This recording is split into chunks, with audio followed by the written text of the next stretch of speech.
Welcome to Sikkim 365 Radio, presented by IdealMRI.com. High-quality MRIs for $497 or less. IdealMRI.com. On a third down, pressure coming. They're going to set up the screen. It's a low throw. What a catch by Allen. First down. Touchdown. With time and downfield. And that ball is intercepted by Woods. Xavier Woods now on the return, staying in and bringing it out just beyond the 40. The 3 o'clock hour is sponsored by Waco Custom Marketplace. Meats, sweets, Texas treats, and a cut above the rest. 425 Lake Air Drive, Waco. Second down and goal. Prescott. Gallup. Touchdown, what a catch! Here's David Smoke, Paul Catalina, and Craig Smoke. All right, here we go. Sikkim 365 Radio, Week 3, Episode 14. Sikkim 365 Radio with a new friend of the show. I think he's been a friend of the show. He's been kind of watching a little bit along the way. I've seen a couple of tweets from Deontay. Paul introduced our running buddy. Yeah, this is Deontay Epps. He's going to join our intern rotation with Dylan Chapman. So we have Deontay here with us now, and he used to work for Channel 25. He's a current teacher, and he teaches technology. And guess what we have in this room? We have technology. Only going to expand too. So I will be about at the end of my knowledge, and I need other brains in here. Yeah, I just need him to come straight over to where I live afterwards so I can actually find out why my Linksys Wi-Fi continues to not hook into my laptop when I leave your evil abode of whatever you do to my laptop. I have Alpha Dog Wi-Fi here that stakes a claim to the computers that. Yeah, but it's a little bit creepy that it's Jameis Winston. Holla! But all right, we have what 1, 2, 3 college football columnists. Zach Barnett, footballscoop.com, Max Olson, theathletic.com, and even Stewart Mandel, who's one of the main partners with Bruce Feldman and company with theathletic.com, spread throughout each hour today, as the draft, of course, is tonight. We'll also hear from N.D. Kalu, former NFL defensive end, played like 11 years or so in the NFL. He's now at AM 790, I think it is, in Houston. I've been a part of their show in the morning many times. Very, very personable. It'll be fun to hear from him. Mickey Spagnola at 4:30 on the Cowboys. And Ed, my goodness, guys, Ed Too Tall Jones, this is something we've recorded.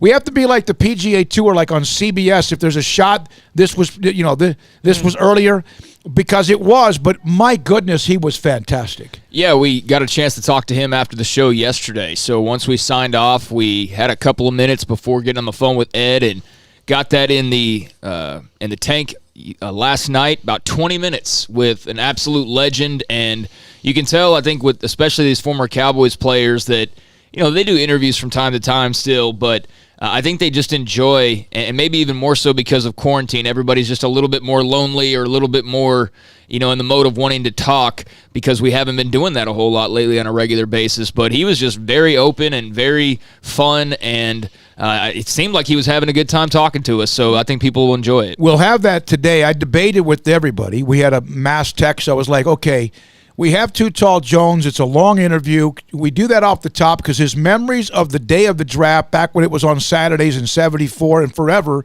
really until recently, is fantastic. I mean, he really wondered if he had flown into Dallas and it wasn't really who was going to draft him. But that story, we'll have that today at 5:20.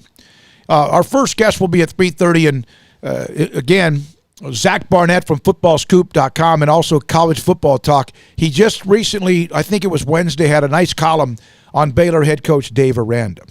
Arizona President Dr. Robert Robbins today said that on Wednesday said he does not anticipate Arizona playing football this fall, even though the university plans to bring students and faculty back on campus. I'm really concerned about whether we're going to be playing football. My sense right now, I don't see that happening. So that's just a nugget. What a great way to start. Happy birthday, by the way, just because of that quote, but that's okay. Well, that's why Mac Rhodes says that he, when we talked to him a couple of days ago, he said, I'm good today, but that can always change in a matter of another day. I just think that there's going to be a time where they figure it out and soldier through. The biggest problem is that every state is going to approach this differently. And the president said it yesterday that he thought that Georgia opened up too quickly, but he wasn't going to stop them. And that's basically what our Constitution is set up to do, is the states kind of run their own thing and they go to the federal government when they need something. But so every state's going to do it differently. So Georgia's going to be different and Texas is kind of, looks like we're planning to be right behind them. And if something changes in the next couple days, that we're going to start slowly opening back up. But that doesn't mean that California, Washington, New York, all these other states that have larger problems are going to do that in the same timetable. So if the Big 12 can start up and the SEC can start up, great. But what about the larger portions of the ACC and the Pac-12? Yeah, that that's going to be such a juggling act because that could shut down a schedule. All right, so the question today, Sikkim 365 Radio, and I put this up on Twitter. I put this in the Willis Law Firm chat room, and it's also one that we want to hear from you on the Riverbend Liquor and Wine text line. If you could draft today any player in the history of Baylor football, but you had to pick one person on offense and a player on defense, who would be the player on offense? Think deeply through the history, including back in the days of Don Truhl and Lawrence Elkins and all that, all the way through now, RG3, whoever, Ronnie Lee, the great names, Walter Abercrombie. But is there anyone that would challenge your choice? This is not based on positional need, based on who could challenge if you didn't have Singletary as your choice on defense. And we've gotten some good response already, and I'll go over that in just a second. If it's not Singletary and I have to make a choice, geez, there's some good ones. I'm a little split between Thomas Everett and Santana Dotson. Yeah, there you go. Okay, yeah. and here's from S11, of course, Bradshaw. Probably RG3 Singletary, but other positions carry more value in the draft, like, for example, Santana Dotson, maybe even Gary Baxter before he's injured, Xavier Howard. Craig? Yeah, I think those names that you just mentioned are all really good. Thomas Everett is just the first one that comes to mind for me, so I'd lean that route, but there's some other names that are pretty good choices as well. Give me Fred Miller, Ron Wadley says. From Sean Cordy, Singletary and RG3, not sure if there can even be another answer. And then Orville Moody, BU backer, not the golfer. Walter Abercrombie, and of course Singletary. If not Singletary, it's Thomas Everett. Yeah, the thing about Baylor is just the offensive choice. There's really only one. Like other schools, you can have an argument. Texas for a long time, it'd be Earl Campbell, but then you could eventually say Vince Young and have a legit argument for that. Oklahoma's got their fair share of guys, and, it could go over every school, but for Baylor, it really is, there's a guy on offense and not really another choice, and then on defense, it's Singletary and, then whoever else you want to go with. Yeah. It's just kind of interesting how there's two guys on each side that are just so far ahead of really anybody else in the minds of fans. The draft is tonight. Is this... Like, I promise you, because of what I've been through my schedule and how it's changed so dramatically, I might drive back and forget it's on. Even though I should be salivating, I might. I won't. When does it start? The pre-coverage starts at 6. The actual first pick will be at 7. All right, well, what will happen is I'll have my Twitter timeline up, and then I'll realize, oh, my God, the draft is starting. Honestly, they could have moved the whole draft into just today and started at 11 a.m., and people would have been like, all right, let's watch it. They would have still gotten ratings. Not as much as they would at night because, people do still have to work during the day, but, even at their homes. But, yeah, we could have it on right now. Like, it could honestly be on right now, and we'd be following along because we're so thirsty for any kind of real sports things that matter as opposed to, here's a game you liked 12 years ago. Yeah, it's going to be nice to have something fresh to talk about and just to see really where these guys land. I'm really intrigued by being able to see where Bravion Roy is going to be playing his pro football and Graylin Arnold and just the fits that they have, the players they'll be playing with, and what the coaches have to say about them. So that'll be nice over the next 3 days because Baylor will most certainly probably not have anybody tonight unless Denzel sneaks in. They'll definitely have he and Lynch, I would think, tomorrow, and then the rest of the guys have opportunities on Saturday. I would think Graylin might sneak into the bottom of the third round. Yeah, he could. He could end up being a third guy on Friday, but, better enjoy it while it lasts over these next 3 days because once this is in the rear view, there's, lot of – it could happen here soon. Holding pattern. Yeah, it is. And I do have to ask you guys this because this just occurred to me. I know it's a little bit – I do know that my limit of watching old sports – I've watched a few old games, the some old NBA Finals games have popped up, and I've watched those, especially since they're condensed and you go faster. But I do know my limit. Because a couple weeks ago, I saw a bunch of people tweeting about the 05 National Championship game. I saw. No, that was all night. And it was all night. Like, they showed it all night. And there's no way. You weren't going to dip your head into that? No. It's one of the most, I can tell you, it's one of the most uncomfortable nights of watching sports with other people of my whole life, because we had a watch party at the Texas Sports Hall of Fame with the Texas X's. A group that I'd never been invited to anything before, and not since. So and they're all great people, and they were having a good time. But I remember I was the only person in the room that was mad at what happened. I didn't let it show that much, but again, it wasn't a happy day for me. And I remember, there's no way I'm watching that thing again. I'll never forget fourth down in the yard. Yeah. I'll never forget the Lindell White. But what a great, I think Michael Griffin's the one that may have made that stop, along with others. Craig Smoke, Paul Catalina, I'm David Smoke. Boy, we're glad to be here. We're hoping, again, that we entertain you for the next 3 hours. Got a couple more people who have contacted us today about many things that we're about to continue to do. I'm going to give you an update based on what Colt Barber has told us about the app. We understand that is critical. And because of what we're dealing with, it's slowed down the process. We've already bought the app. Yeah. It's there. It's just a matter of it getting into the App Store. There's a good news, bad news situation on that. The bad news is we can't start it right away. The good news is I can spend an extra week learning the software so I don't wreck the launch. So here's one of the things that sometimes I don't think we take this for granted, and we hope that you don't either, is that we have the show that's live. I'm asked a lot about, hey, are you guys on a podcast? Yes, but we are live every afternoon, Monday through Friday from 3 until 6. As soon as certain segments end, Paul then is able to grab what we do and within reason, like sometimes very quickly, put the podcast link to, let's, for example, say the last interview we had with Blake Lynch. I shared that with Matt Rule, by the way. And I shared the Graylin Arnold interview with Matt Rule, and I did that because of this reason. Don't let me get off on a tangent. Yeah. Those two are the epitome of the process. Yes. So then, at the end of the show, all 3 hours, every warts and bumps and bruises and glitter is then loaded up onto the podcast, and then Colt does, what does he do? He takes the Periscope broadcast, so to speak, and he puts that back up, and then he will carve out segments. There you go. In case you missed it. Exactly. Kind of segments, mini segments and from that are all on Twitter.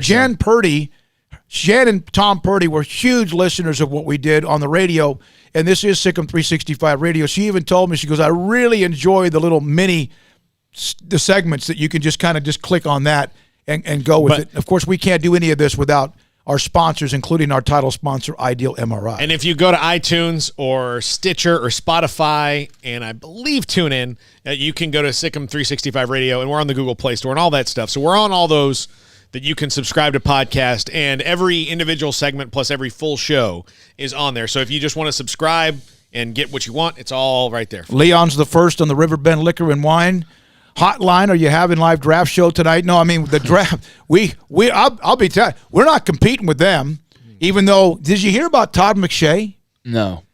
How about this? Todd McShay wrote this today. Hi everyone. So sorry to tell you I won't be working the draft. I'm home recovering from the coronavirus. Oh man. Oh wow.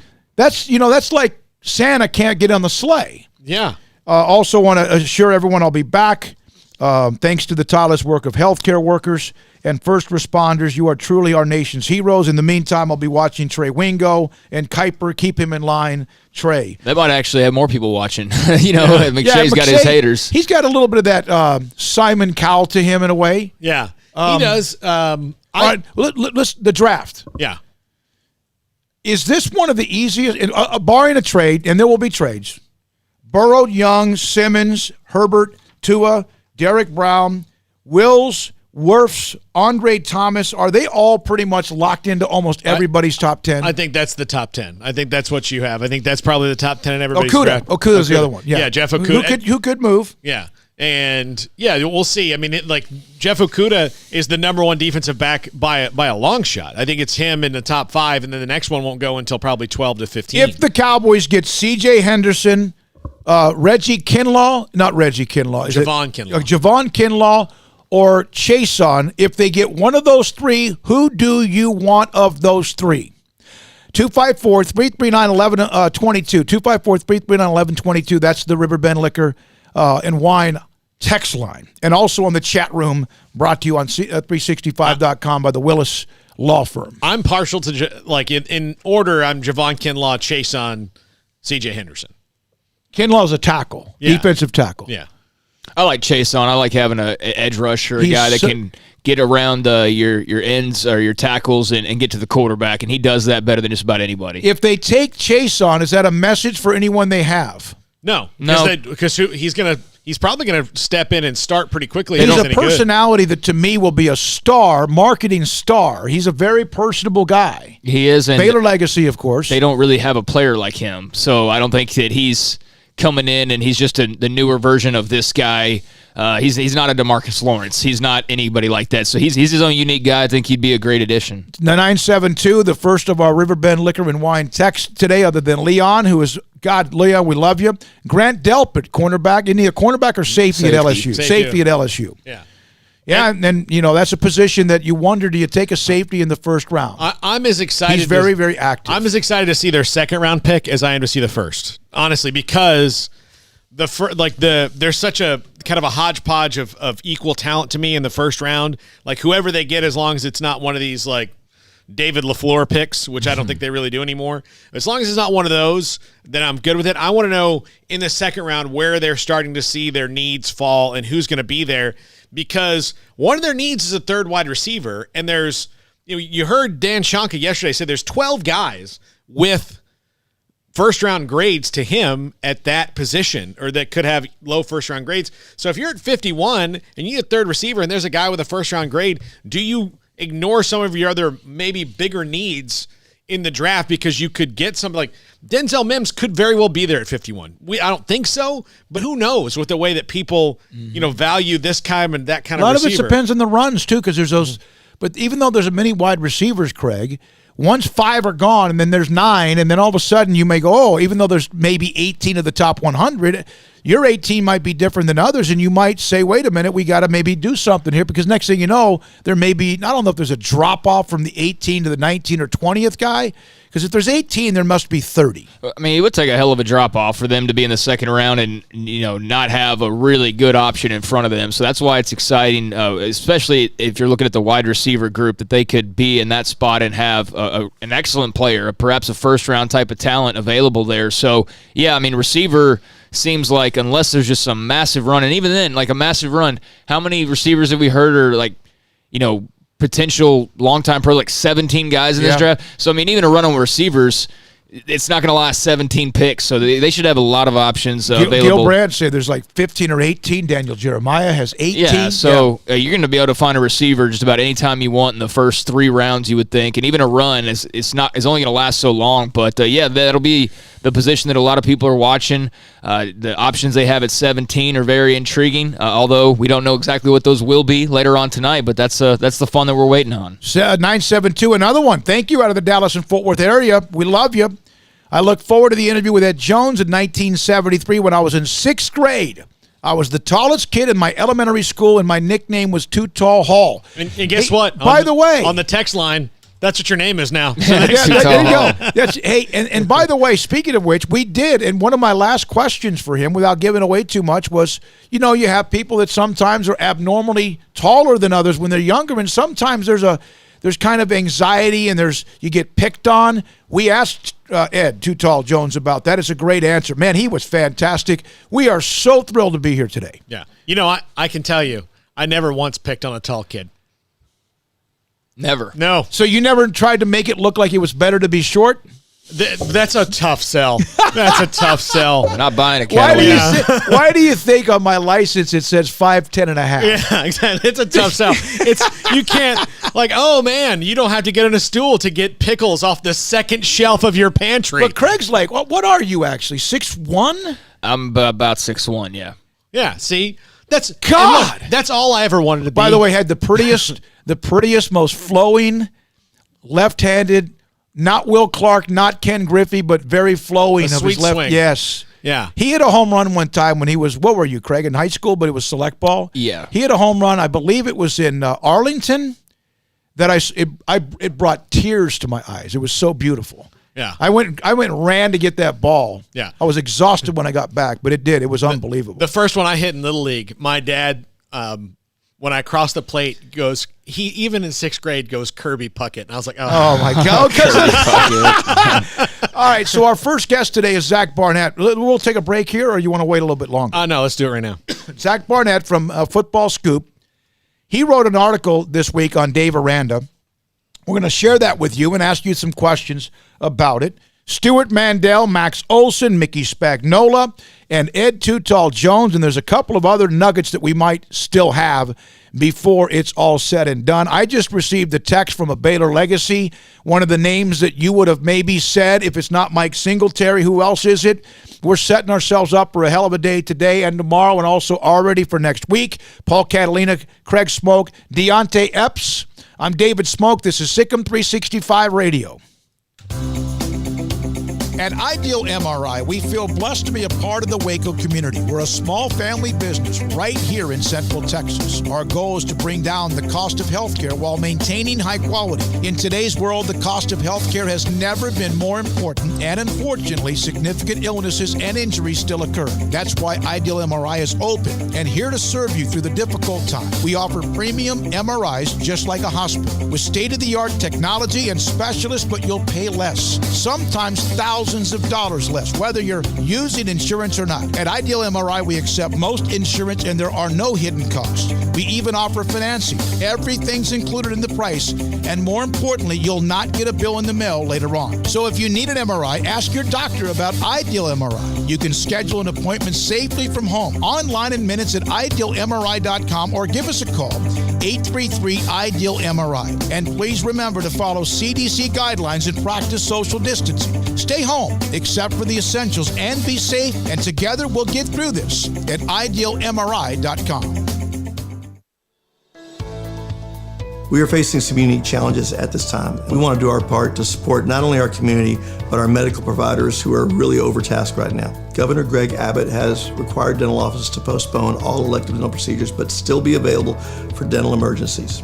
At this time, dental emergencies are those that are defined as something that would make somebody consider going to the emergency room for treatment. We're offering to see you at our office Tuesday, Wednesday, and Thursday from 8 to noon, and we will waive all fees. We're doing this to support the community and to support the medical system. This will allow the overtasked medical community to focus on the truly needy at this time. In the midst of what seems to be so much gloomy news, we want to send a positive signal of our faith in our community and in each other. We're all in this together. We're all in this together. We are all in this together. We're all in this together. We are all in this together. We're all in this together. We're all in this together. We are all in this together. We're all in this together. We're all in this together. We're all in this together. We're all in this together. We're all in this together. We are all in this together. We're all in this together. We're all in this together. We're all in this together. Thank you and God bless.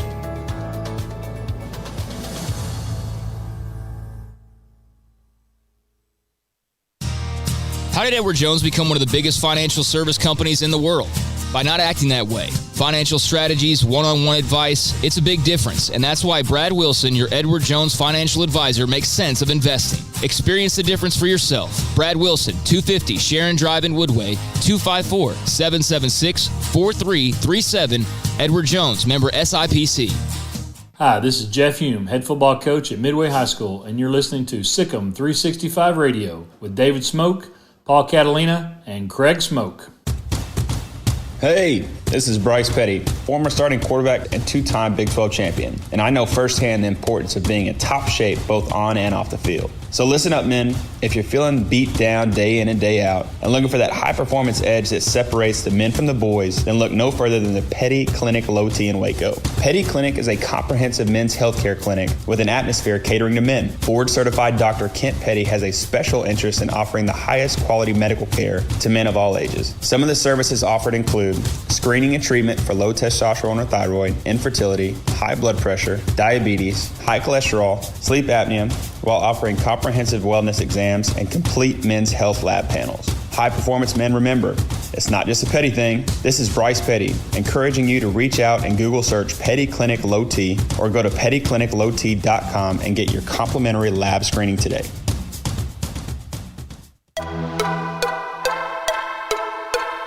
Greg Smoke, Paul Catalina, David Smoke, Sikkim 365 Radio. Our first guest momentarily, footballscoop.com, Zach Barnett.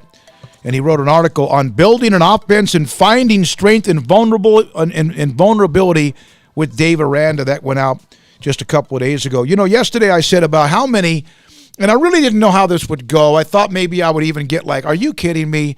The question about the lack of sports, has that actually made you even more thirsty for it, crave it more? Or are some of you now almost where you are and it's like not as much as you thought, even with the draft being tonight? This is from C. Fidal. Hate admitting it, but me, a lifelong sports devotee, it has been the latter. That's my friend Carol Fidal. From Batson. NFL, no issues. If college football is canceled, it will be an absolute amazing adjustment. Well, I think that's one thing for people right now is not everybody's an NBA fan. Not everybody's a Major League Baseball fan. So, you do have a big portion of the sports audience, don't get me wrong, because it's not just baseball and basketball. It's also the Olympics, which I know has its specialty of fans. So we just so happen to fall in an Olympic year during this crisis. But, I think if you're somebody who's more of just a football fan, then maybe this time isn't so bad. But ask again in about 3 months, and there might be a different answer. I think people will be just like almost in a fetal position. There's a couple of others. This is from another Heath. I miss sports. I had a few times where I felt like I needed basketball or baseball on a spring night, but I've learned I'm okay without it right now. Don't miss it enough to watch the draft, but we'll follow on Twitter. Sad about Olympics moving. Won't be okay, though, if it's no football. We're now joined by Zach Barnett.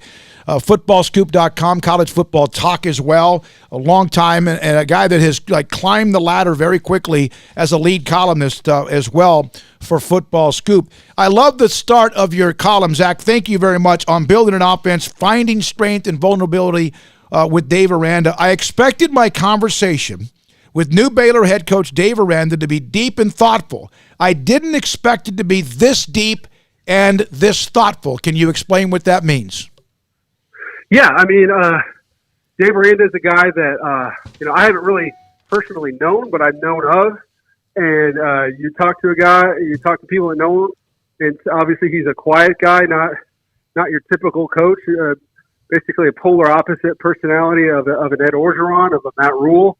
But certainly a guy who loves the game, knows the game, thinks through the game. I had someone that knows him describe that he lived a Spartan existence. Now, I don't know how fair that is, but I think, his reputation was a guy that would be, college football's monk, if you will. He does. That was, I think, what surprised me about it. I guess you kind of get a look at a guy, and he has a really intense look about him, like he would be, like a taskmaster, disciplinarian, yelling kind of a coach. And the first press conference I got, no, this guy is very, very mellow by that standard. Is that what kind of came off about him to you? Yeah, and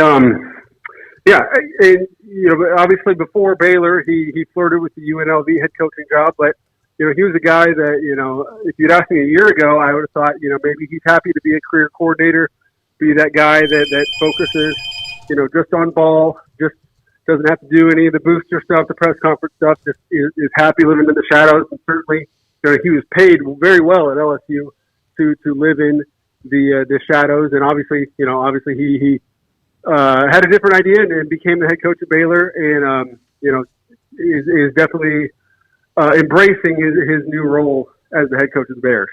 Zach, I found it interesting. He went on a pretty lengthy answer with you in regards to just kind of dealing with this time period and working with the players and trying to build relationships. He had a very thoughtful answer in that regard. What did you take away of just how he's, along with his staff, having to manage not only being new to these guys, but having to be, somebody that they can still rely on as they get to know each other? Yeah, I thought that was, I've done, 10 or so head coaching interviews over the past month since all this started. As you start every conversation, you ask, how you're holding up. And, most often I get the kind of boilerplate answer of, we're trying to make sure everybody's healthy, trying to make sure they've got food, they can do their classes. We just want health, yada yada yada. But and not that that's insincere, but it's just kind of the standard greeting these days. But Coach Aranda, he really broke it down into a quarter of our guys know someone close to them that has been affected by the coronavirus, and then everybody else is just well on board. Or I'm struggling because my identity was being the BMOC football player that could wear my sweatshirt football team gear around campus and people recognize me. And now I'm sitting at the house and nobody recognizes me, but my mom, she's not that impressed by me. So obviously, each of those things is serious in its own way and requires its own approach. And so he and his staff are doing their best to meet every guy where they are right now. Zach Barnett, footballscoop.com, college football talk as well. We have had Dave on. In fact, we had a chance to sit down with him on the day, like within minutes after his introductory press conference, and he was on with us on April the 6th as well. So we've asked some of those questions that probably you did as well, but it's always interesting to see how somebody else might look at it.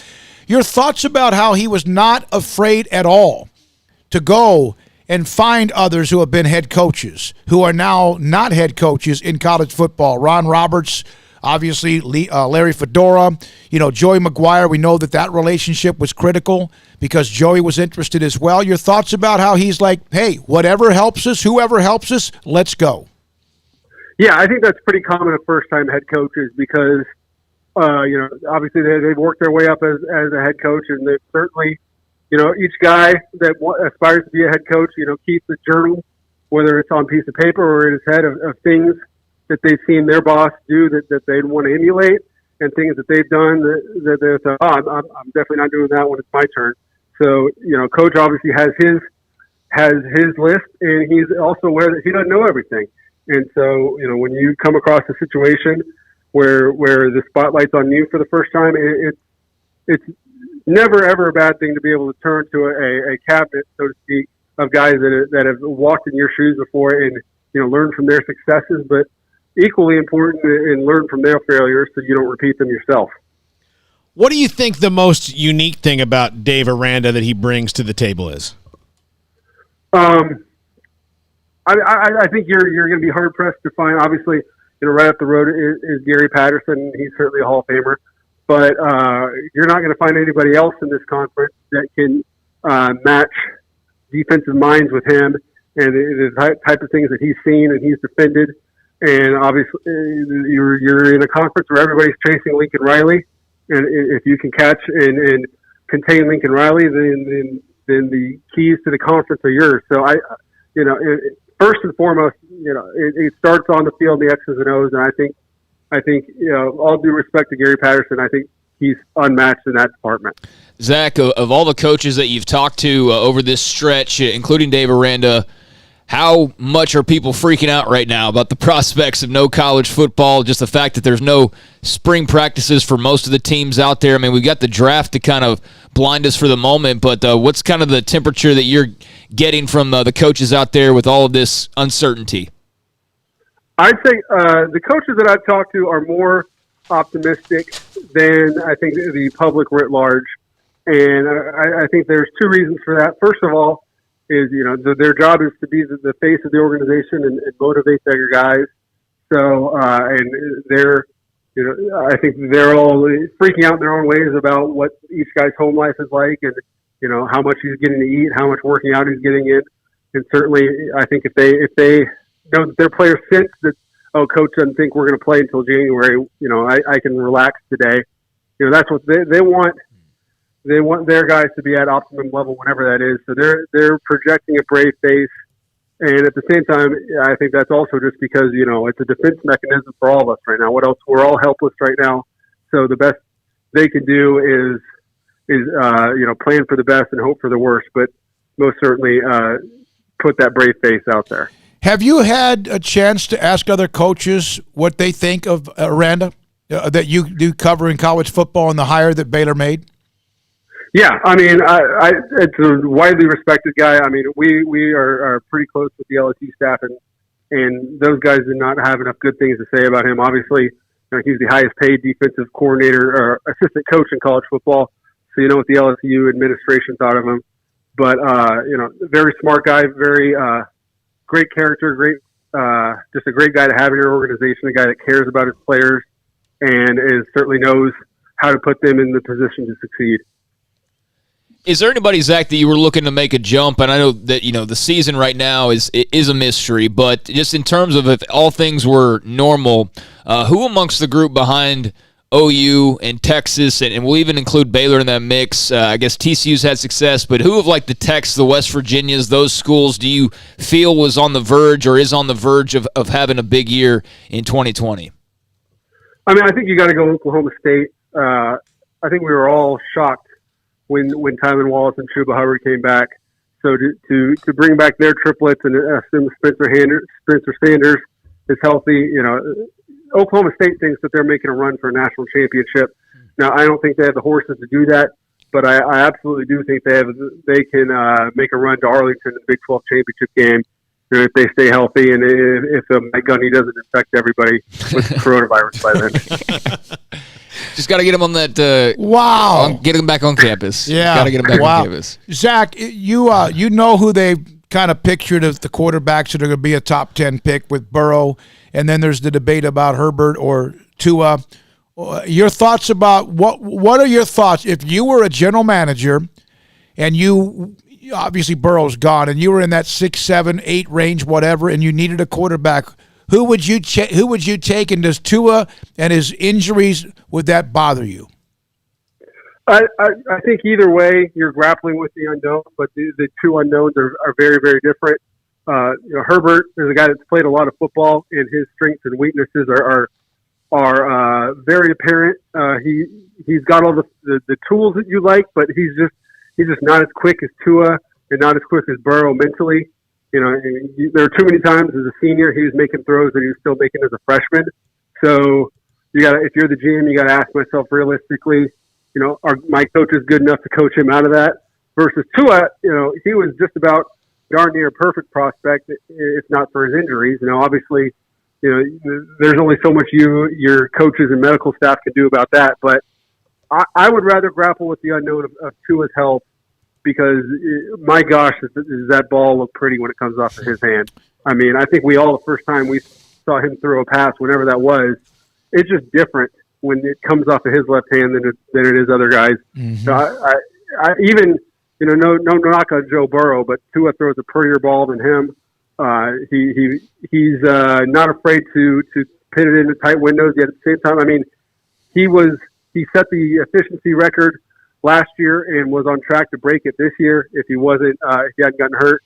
So I would go Tua, and I wouldn't think twice about it over Herbert. Zach, thanks for your time today. Appreciate it. Good luck covering what happens tonight with the college perspective of it, and we'll see what happens with college football as we keep waiting. Thanks for your time.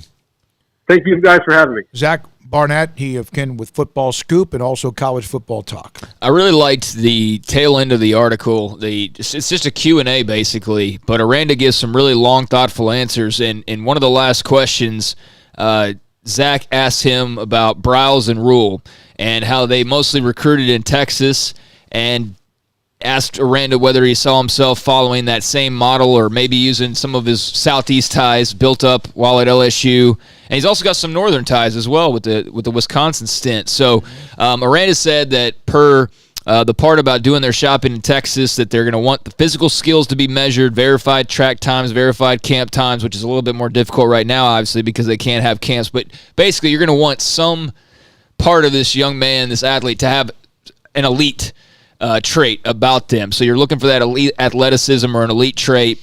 And he said the other side of it is probably the more important side. And going in line with the idea of building a team, you got to recruit character. You can have raw ability, but the character is the centerpiece, according to Aranda. And the very tail end, he says, I've been on some good teams. Wisconsin comes to mind quickly as a team that knows clearly who they are and what they're about and what they're not, just as importantly. Baylor, what Coach Rule has established here is along those lines. There's a certain type of student athlete that is a fit at Baylor, and we're on the hunt for them. So I just found that interesting. There's been a lot of praise back and forth. We haven't really heard Rule on Aranda so much, but from Aranda towards what Rule has done and the staff as well. So I like the idea that they're going to kind of stick with that sort of similar defensive mindset, high character guys, and I think that'll make fans happy as well. But they're taking a thoughtful approach, obviously. I had that paragraph or two you just mentioned. Glad you did, because if you think of teams in college football programs that know who they are and they're good with it, Wisconsin's a perfect example. Mm-hmm. Stanford, over the years for the most part, they know who they can get and who they have to have. And what Matt Rule was building, that if you stick to it without too many changes, now your offense is going to be different with Fedora than it was before. I get that. But who are your core people, you not reach, not change too much, just be who you are. Yeah, just that mentality of we're going to be the hardest, the hardest working, most physical team in the, they said over and over. And that mentality won them some games last year. I think we heard it from Blake Lynch and just talk, every athlete coming out right now is talking about how their team worked the hardest in the fall and their team worked the hardest in the spring. Everybody always says their team works the hardest, but there are those that find ways to work even harder. And I think that Matt Rule found a way to have his guys work that much harder than, other teams out there to give them that advantage. And it was as much the mindset as well as the physicality that he developed. Remember when we used to complain, and I say we just in general, the Oklahoma drill. I mean, he eventually ditched that. He realized that wasn't going to work, but that was part of trying to establish that mindset, that toughness, and he didn't go about it the way he originally thought he was going to go about doing it, but he eventually got them to that point, and that won them games, just having that tougher mindset and that physicality. Texas Tech, Iowa State, almost worked against Oklahoma, should have, and then a couple of other games Oklahoma State, absolutely. Yeah. I mean, TCU? That doesn't mean they wouldn't have won it with just pure the TCU game, because that thing, woo! But there's 2 or 3 wins, and then you take what was at the end of the season, not before the Big 12, you don't maybe play for that game. You go 10-1, take away a couple of wins, and now you're 8-3 or 8-4, and it's just different. Yeah, looks different. Man, a lot of you were responding on the Riverbend Liquor and Wine text line. We'll have some of that here in just a second. And I think Aranda is a nice transitional coach from what they have to now, because you could. And credit Mac for seeing the whole picture there, instead of just going, well, let's get this guy because he's the name. He's the name, and not that Aranda's not a name. I mean, but as coordinators go, I think he's the coordinator. Right. Was now that he's a head coach, but they didn't just go for the name, and they didn't go, okay, let's get PJ Fleck because everybody seems to want PJ Fleck and like that kind of style. Well, if that's not a good transition to what you do, because Dave Aranda and that staff's going to change some things up based on the personnel that they have and the personnel that they'll get now, because Baylor was an 11-win team. Mm-hmm. There are guys that Dave Aranda can get because what Matt Rule did. So, speaking of Minnesota, Demarion Alexander of China Spring announced yesterday that's who he's committed to. Long way between what we know is signing day in December or whatever happens with that.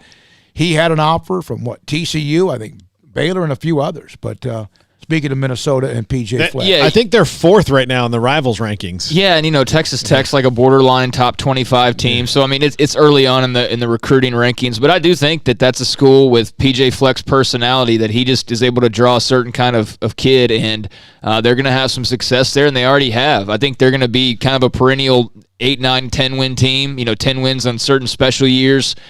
Maybe playing the conference championship game on occasion, but probably not too much more outside of that. I will say on Demarion Alexander, there's maybe 1 or 2 China Spring connections with Baylor football, so they're very well aware of him, and they had been talking to him at one point. I'm not so much sure how often that was occurring lately with this new staff. So, things can change, and maybe if they strike out on some other guys, or maybe Demarion has like a big senior year and just has a difference about him that they like, they could always come calling again. There's nothing set in stone. Or he finds out what Minnesota winter is really like. Yeah, exactly. Yeah, there's that too. There's that too. When we come back, 344, we'll take a lot of your text line responses on the Riverbend Liquor and Wine text line, also the Willis Law Firm chat room that's open on Sikkim365.com. This is Sikkim 365 Radio. Our communities are facing unprecedented times. At Boozer's Jewelers, we care about you and your family. If you're like me, your home has unwanted or unused jewelry lying around. They can have value, and that means we can turn that jewelry into instant cash. This is a great way to get the most value from your unwanted jewelry. At Boozer's Jewelers, we buy all kinds of unused jewelry. So give us a call and let us give you peace of mind and cash for your unwanted or unused jewelry. Waco, Texas, a place with its own unique history and a future bright with promise. Full of remarkable growth and opportunity, and what makes it all work is its people. Families, raising children, growing businesses. Wacoans are hard-working with a passion for what's next, and we're proud to be from here, helping Waco to grow and prosper. We are the First National Bank of Central Texas. Familiar faces making local decisions. Member FDIC, an equal housing lender. Hi, this is Grant Taft, and I'm a proud listener and supporter of the all-new Sikkim 365 radio show with my friend David Smoke, Paul Catalina, and Craig Smoke. Sikkim.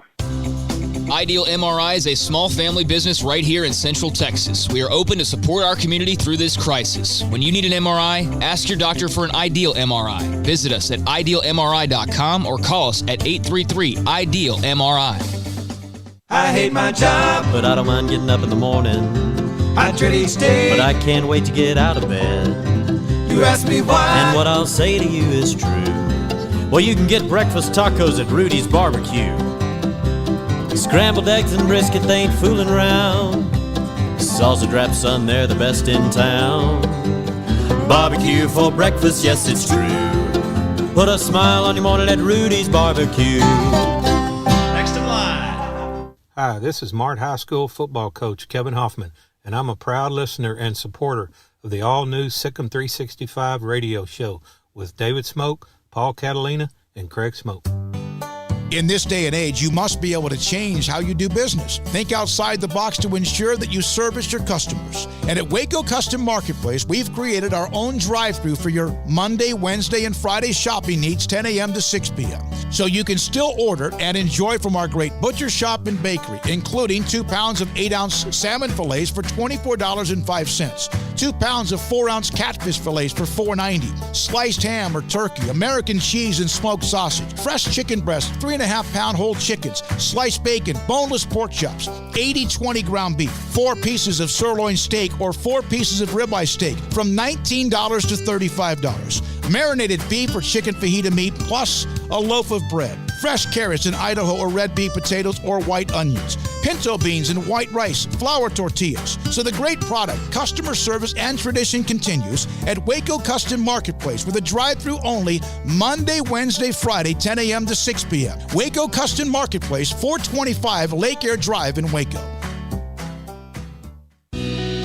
Let Camille Johnson Realtors guide you seamlessly through the process of buying your dream home or selling your current one. Commercial, farm and ranch, or residential, Camille Johnson Realtors can smoothly and successfully lead you through any transaction with a team of 24 experienced agents who are excited about serving you. Camille Johnson Realtors services the entire greater Waco area. If you're in the market to buy or sell, contact Camille Johnson Realtors, 104 Midway Center in Woodway, or find them online at www.camillejohnson.com. Camille Johnson Realtors, elegant, charming, warm. Welcome home.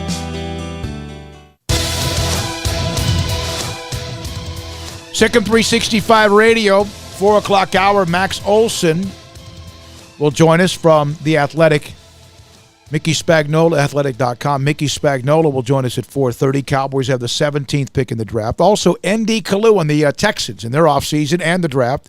Although they don't have a pick until when, Paul? The second or third round? The second. That's the 40th or 41st pick. But the Texans don't have a whole lot of – I mean, they have a few. I mean, not as many as they should, I think, especially given the fact that they've just been just wheeling and dealing like crazy. He's trying to build through trades and not the draft. And I don't know. John McClain seems to like what Bill O'Brien's doing. I think it's kind of harebrained. Well, we'll see. Maybe there's things about DeAndre Hopkins that it just was, we understand when the people who make decisions get Now, so get too deep into their own thoughts.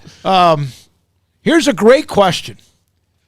This is from the 610. I have no idea. 610, thank you. That just sounds like it's got to be like in North Dakota. Where's the 610? Pennsylvania. That's what I said. Thanks for texting. Okay. Bold prediction. Does Rule draft any of the Baylor guys? And if he does, who? I would say James Lynch. That would be, yep. That would be at the the end of the day on Friday, maybe early. Okay. Graylin Arnold?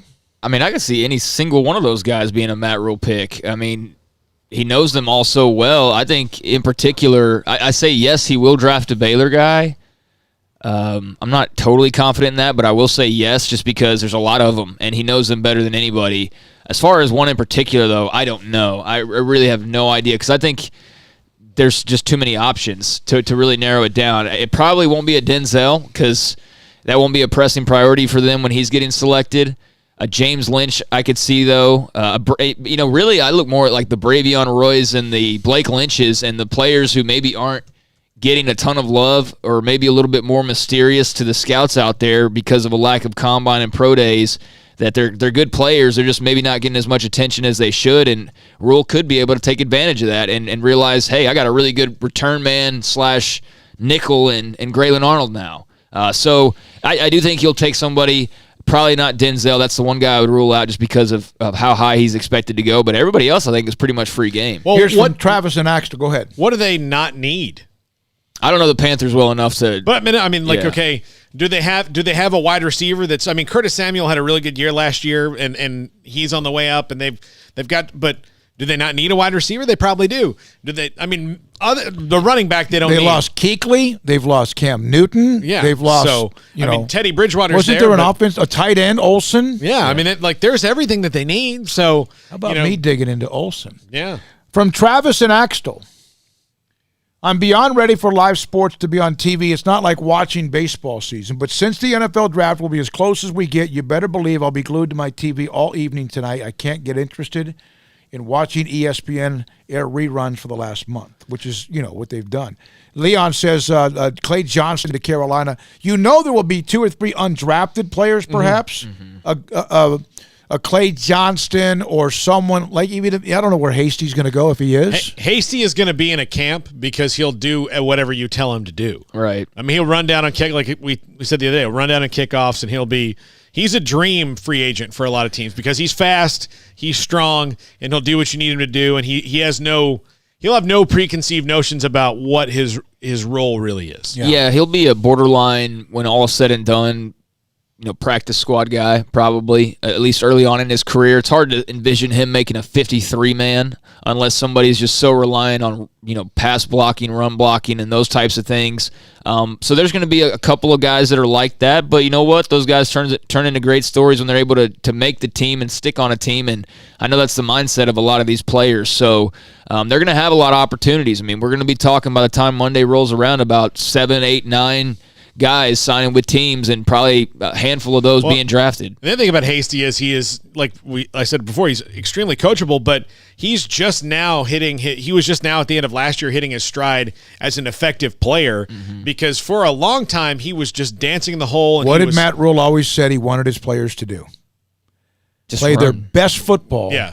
At the end of their career. Not that he didn't want some stud, and he was really good as a freshman, but he wanted them to all be playing their best football. But he worked his way out of a bad habit. Yeah. He just through sheer force of will and doing everything he was told to do to break that habit, he did it. Yeah, he did. He had a great final year. Graylin had his best year. Denzel had his best year. James Lynch had his best year. Bravion they all had their best years. Chris Miller, even though he missed half the year, it felt like, with suspensions due to targeting, still had his best year as well. So, yeah, I would love to be able to narrow it down and really answer that question specifically, but I just think there's a lot of good candidates coming out of Baylor that would make sense for Matt Rule and the Panthers and what they're doing, especially, like Blake Lynch talking with Sarabo and Phil Snow. You think they don't see him and his size and think that maybe they could do something with him at the next level and that he's really just getting started? Absolutely.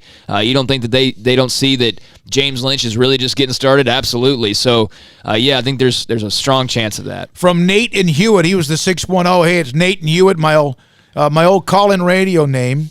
my Sikkim365 username. Thank you, Nate. Thanks for making the switch. Appreciate you. Thanks for the discussion of my question. My prediction, according to Nate, Bravion Roy, which is another one. And I think there's a handful of those guys. You know, earlier today we recorded Trust the Podcast, Grayson and I, and so that should be dropping sometime today, which we've been... Is that like a new album? Okay, yeah, weekly albums from us with Trust the Podcast, but we were going over the players and talking about whether or not we thought they would get drafted. I think I ended up saying by the end of it that I feel like Denzel and James obviously will be drafted. But who do you guys think beyond that? Because that's the question. Because Clay Johnston's a borderline. Jermichael's a borderline. Bravion's a borderline. I mean, they all could very easily go in the 6th or 7th rounds, or they could all very easily go undrafted. Blake Lynch is another borderline guy. I can see him going in the 7th. I don't think Clay Johnston will be, if he's picked, it'll be a conditional pick somewhere. But who gets drafted? I don't think Lynch will be drafted. I hope for outside of Denzel and James. Grayland gets drafted. I said Grayland, yeah. I think Grayland gets drafted. Denzel, Lynch, and Grayland. Okay. And you're looking for a fourth name. God. Because I don't think it's going to be Chris Miller. What about Jameson Houston? Yeah, Jameson He's Houston. a big body. Phil Bennett said to me that he has had as many people contact him about Jameson Houston. And a lot of it also is because of where he's from, what he's done. And, of course, there was another player. Yeah, played his best and that was another ex-coaching staff. You know, they recruited him. Another player that I think there will be grew up. There's going to be 3, at least you would think, maybe 4, but I think a majority of these guys are going to probably be undrafted free agents. If it gets to 5, will it be Bravion? I would think it would have to be Bravion, yeah. And it might be hasty. They might, Well, that's what I'm saying, yeah. Chris Miller, Clay Johnston. I mean, there's a lot of guys. Yeah. All right, when we come back to 4 o'clock hour, we'll start with Max Olson from theathletic.com on some of the guys who have been completely overshadowed, like Mason Fine, the quarterback at North Texas. He's got some good stuff on him. Then we'll have ND Kalu on the Texans from Houston Radio 790. And then Mickey Spagnola will join us on the Cowboys. David Hellman tomorrow, Grayson Grundhafer tomorrow, and a few other great nuggets tomorrow. But this is Sikkim 365 Radio. How did Edward Jones become one of the biggest financial service companies in the world? By not acting that way. Financial strategies, one-on-one advice, it's a big difference. And that's why Brad Wilson, your Edward Jones financial advisor, makes sense of investing. Experience the difference for yourself. Brad Wilson, 250 Sharon Drive in Woodway, 254-776-4337. Edward Jones, member SIPC. In this day and age, you must be able to change how you do business. Think outside the box to ensure that you service your customers. And at Waco Custom Marketplace, we've created our own drive-thru for your Monday, Wednesday, and Friday shopping needs, 10 a.m. to 6 p.m. So you can still order and enjoy from our great butcher shop and bakery, including 2 pounds of 8-ounce salmon fillets for $24.05, 2 pounds of 4-ounce catfish fillets for $4.90, sliced ham or turkey, American cheese and smoked sausage, fresh chicken breast, 3.5-pound whole chickens, sliced bacon, boneless pork chops, 80/20 ground beef, 4 pieces of sirloin steak or 4 pieces of ribeye steak from $19 to $35. Marinated beef or chicken fajita meat plus a loaf of bread. Fresh carrots and Idaho or red beef potatoes or white onions. Pinto beans and white rice, flour tortillas. So the great product, customer service, and tradition continues at Waco Custom Marketplace with a drive-thru only Monday, Wednesday, Friday, 10 a.m. to 6 p.m. Waco Custom Marketplace, 425 Lake Air Drive in Waco. This is Waco, and this is Boozer's Jewelers. When locals want luxurious jewelry and at a competitive price, they come here. This is Brad Boozer. He's the owner of Boozer's Jewelers. Boozer's is the premier wedding ring store. They specialize in loose diamonds and wedding rings. At Boozer's, they have 7 jewelry counters dedicated to wedding rings and diamonds only. They also specialize in heirloom jewelry, custom jewelry, watches, and much, much more. So what are you waiting for? Stop on in today and discover why the locals trust Boozer's for their jewelry.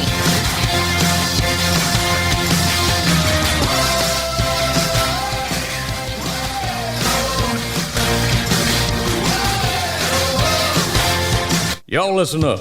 Let me tell you something about group meals from Rudy's Barbecue. It's got all you need for all the folks you gotta feed. Smoked meat, sides, and more. There's everything down to the tablecloth, just like the one that you see at the store. And a bridal shower, it's better than flowers. And a long business meeting, it'll pass the hours. It'll feed all the cousins at a family function. It's better than potluck at a church luncheon. Next time you need to feed 10 or more, call and order a Rudy's Group meal. Next in line. Southwest Sports Medicine and Orthopedics, the team physician of Baylor Athletics. Our doctors specialize in the diagnosis and treatment of any and all sports-related injuries. Celebrating over a decade of service in Central Texas, our doctors are equipped to handle a wide range of issues, whether it's your foot or ankle, orthopedic spine care, your hand or wrist, knee and shoulder pain, or if you're in need of our arthritis or total joint clinic. Trust the doctors that Baylor trusts. Southwest Sports Medicine and Orthopedics. Our goal is to get you back in the game. This is Sikkim 365 Radio. The 4 o'clock hour is sponsored by Boozer's Jewelers, the wedding ring store, specializing in custom jewelry and repair, all in-house. And it's Brewer keeping it to the outside. Brewer lays the shoulder, dive, touchdown. Sikkim 365 Radio is presented by IdealMRI.com. Your health is important, so is your budget. Here's David Smoke, Paul Catalina, and Craig Smoke. The opening week of Sikkim 365 Radio, our great friend Max Olson from theathletic.com joined us. Last week, Paul forgot to call him. See, I'm not allowing him to defend himself. Very unfair of me. Nathan Hewitt, my man, I'm telling you, your text to us on the Riverbend Liquor and Wine text line means a great deal to us. Thank you. And you're welcome for discussing your question. That's why it's there for opinions, questions, comments, feedback, news and notes. 254-339-1122. Max Olson, theathletic.com. He was on the first week of the show. Then Paul forgot to call him last Thursday. Whoa. Yeah. I'll take the bullet, sure. All right, so Max, curious, and Craig's here, of course, as well. Thanks for being a part of the show. So you cover college football very, very well. But tonight, do you cover the draft college football-wise? How do you go about doing that? Oh, this is one of my favorite nights of the year. I'm so excited, and it's obviously like we all really need this right now. So I think our anticipation for this is cranked up even more. But it's fun. It's just when you are like we are, where we're kind of investing in this stuff from high school recruiting on up. It's just fun to watch this every night, see how it shakes out, and we'll be writing about. I already filed stories on Denzel Mims and a bunch of the Big 12 guys that will be here in the first couple rounds of the draft, and so we're already sort of planning ahead on writing about kind of how they fit into where they're going and all that.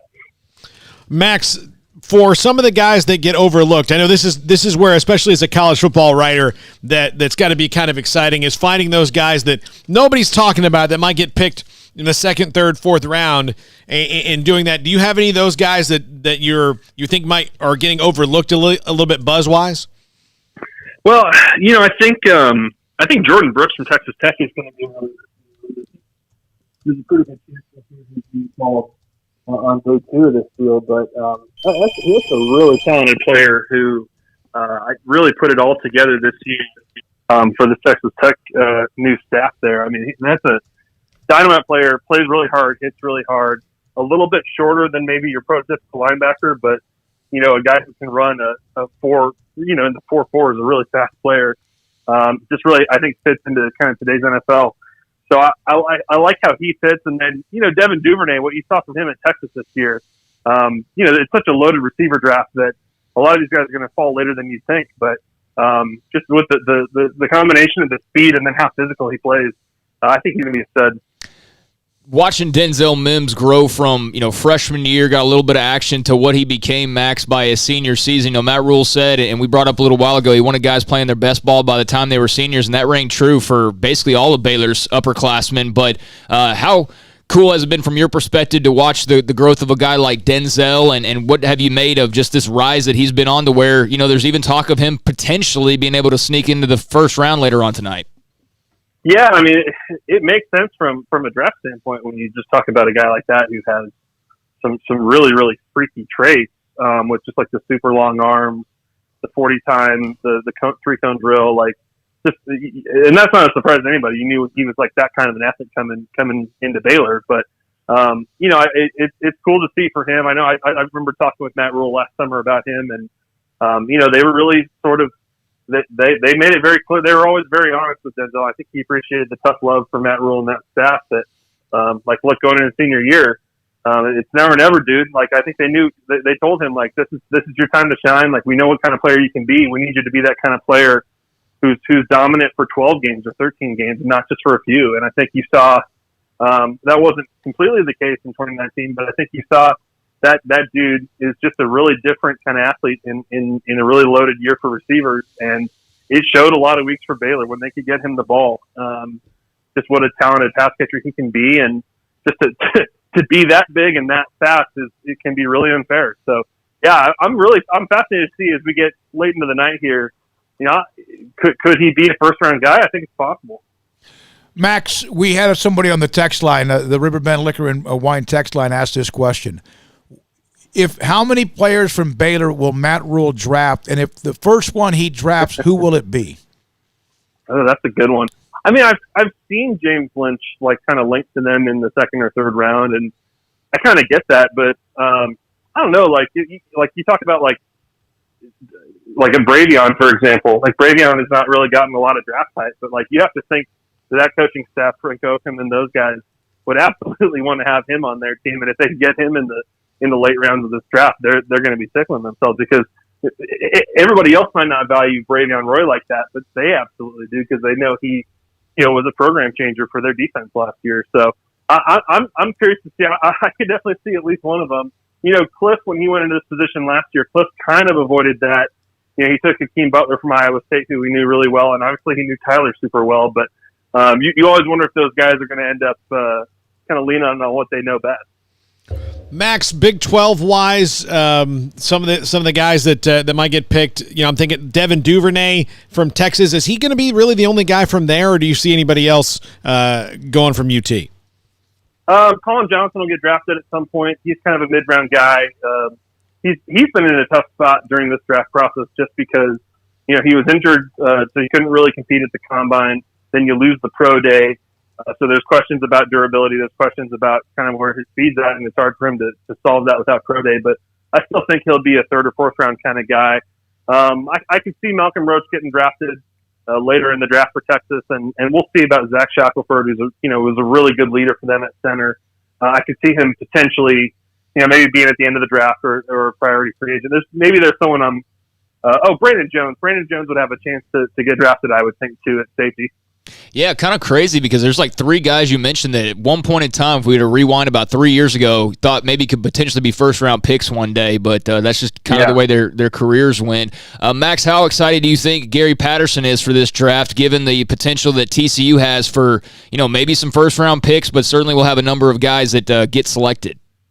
Yeah, I saw the final mock draft today from Daniel Jeremiah, and I believe he had all three guys from TCU in the first round of the draft, wow. Which would be pretty insane, especially for a program coming off a 5-7 season and stuff. Like I think that I wouldn't be shocked by that. Like, I was surprised when LJ Collier went in the first round a year ago, and that's because I think it kind of makes sense when you understand that. I think these NFL personnel evaluators definitely trust Gary Patterson and how he gets his guys prepared. And three super interesting guys for TCU, like Jalen Reagor is definitely a first round talent just in terms of overall talent. Ross Blacklock only put 2 seasons on tape because of his injury, but has some really freaky skills for a defensive tackle. And then Jeff Gladney was a really good 4-year starter at corner, a little bit smaller than other corners, but a really physical, really talented athlete. So I don't think all three are going to go tonight, but that'd be pretty wild, and it's not impossible, I guess. Yeah, that's for sure. You've seen a lot of college football. I asked this question earlier to another college football writer, Zach Barnett. Mm-hmm. If you had to take a quarterback, and obviously Burrow's going to go right off the top, what are your thoughts about either Tua or Herbert? No, I'd take Tua. I don't really think there's a whole lot of debate in my mind. And I've heard that, I've definitely heard that that's more divisive with NFL folks like Tua versus Herbert, that there are definitely some folks who would side on maybe be a little bit more cautious and take Herbert because of Tua's injury history and stuff. But no, I think Tua is like the kind of guy that, if you surround him with the right stuff, can lead you to Super Bowls. But I don't really think it's that close. What do you think will be the team, since you like the draft, what do you think the team that will do the best tonight because they're the best run team, and what team do you think will do the worst and entertain us the most? It's always the same ones, right? It's interesting. Like you're certainly, I think we're all going to be really fascinated to see what Miami does. At that number 5 pick, are they going to go Tua? Are they going to go Justin Herbert? Are they going to go like Andrew Thomas or an offensive tackle? So the Dolphins have been building towards this draft for a while. You make the Nick Fitzpatrick trade to get another first rounder. We sort of assumed for a year they were kind of taking for Tua, and so if they actually passed on him for Herbert or an offensive tackle, I think that'd be insane. So really curious to see, definitely the ones that have multiple picks, whether it's them or Oakland. I think Las Vegas. I think you're really curious to see, can they get enough out of this? Those are the ones you worry about a little bit. When you give them multiple picks, I feel like John Gruden, I wouldn't be shocked if he took CeeDee Lamb or a wide receiver in this draft, but what else would they get is going to be really curious to see. And I could certainly see John Gruden talking himself into taking like a Jalen Hurts in round 2 tomorrow. Yeah, definitely. There's been a lot of Raiders and Jalen Hurts kind of back and forth that's been going on. Max, we heard throughout this process of how deep this wide receiver class is. There's a couple guys that have maybe separated themselves from the rest, but who are some of the wide receivers or wideouts that you like coming out starting tonight? Yeah, it's crazy. Like I was looking at some of these mock drafts, like these final mock drafts today, and I've seen people kind of like exclude T. Higgins from the first round, and that just tells you how deep this draft is, because that's certainly one of the best wideouts in college football these last few years. And if he's not on the radar for first round, that tells you how deep it is, because certainly I think we know early in this draft there's going to be I think CeeDee Lamb, Jerry Jeudy, Henry Ruggs, and Justin Jefferson, I think, are all going to go in the teams there. But then after that, I think it's going to get pretty crazy. It really depends on preference, and it's going to be weird this year with the fact that these teams really couldn't bring these guys in for visits or do pro days. So whether it's Denzel Mims or Jalen Reagor or Ayuk from Arizona State, the order of how that shakes out is going to be fascinating. And it seems like we probably would get 6 or 7 in the first round this year. Yeah, it does. Max, thank you very much. I do want to ask Max, because I asked Zach this as well. Max, are you getting any more optimism from people that you're talking to, or what's kind of the level of optimism, pessimism, just in regards to what we're all facing right now, and obviously the prospects of college football still being a big mystery? Have you sensed any change in the tone or concern, or is it still pretty much the same?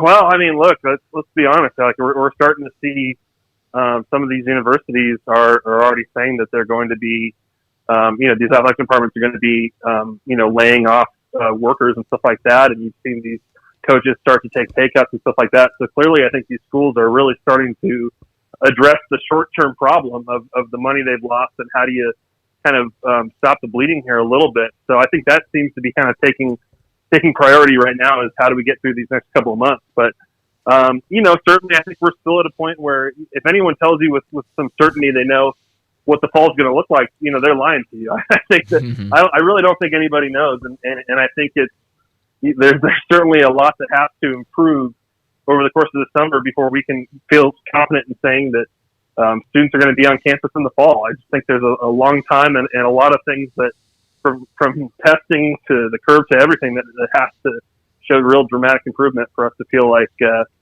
college football is going to happen like normal. Thank you, Max. Appreciate your time always. Max Olson with us Thursdays at 4 from theathletic.com. Appreciate it. We'll come up in the next segment. ND Kalu works in Houston. AM 790 KBME. And his thoughts about the Texans, who will be probably quiet tonight, but they've been busy in the offseason. 4:30, Mickey Spagnola, and much more to come, including Ed Too Tall Jones at 5:20. At Ideal MRI, we feel blessed to be a part of the Waco community. We're a small family business here in Central Texas. At times like these, the cost of healthcare has never been more important. And unfortunately, significant illness and injuries still occur. That's why Ideal MRI is open and here to serve you through this difficult time. If you need an MRI, ask your doctor about Ideal MRI. You can schedule online in minutes at idealmri.com or call 833-IDEAL-MRI. And please, remember to follow CDC guidelines and practice social distancing. Stay home, except for the essentials, and be safe. Together, we'll get through this.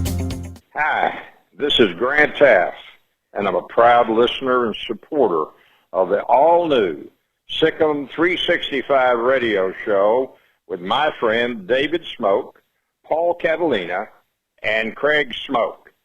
Sikkim. Let Camille Johnson Realtors guide you seamlessly through the process of buying your dream home or selling your current one. Commercial, farm and ranch, or residential, Camille Johnson Realtors can smoothly and successfully lead you through any transaction with a team of 24 experienced agents who are excited about serving you. Camille Johnson Realtors services the entire greater Waco area. If you're in the market to buy or sell, contact Camille Johnson Realtors, 104 Midway Center in Woodway, or find them online at www.camillejohnson.com. Camille Johnson Realtors, elegant, charming, warm. Welcome home. This is Waco, and this is Boozer's Jewelers. When locals want luxurious jewelry and at a competitive price, they come here. This is Brad Boozer. He's the owner of Boozer's Jewelers. Boozer's is the premier wedding ring store. They specialize in loose diamonds and wedding rings. At Boozer's, they have 7 jewelry counters dedicated to wedding rings and diamonds only. They also specialize in heirloom jewelry, custom jewelry, watches, and much, much more. So what are you waiting for? Stop on in today and discover why the locals trust Boozer's for their jewelry.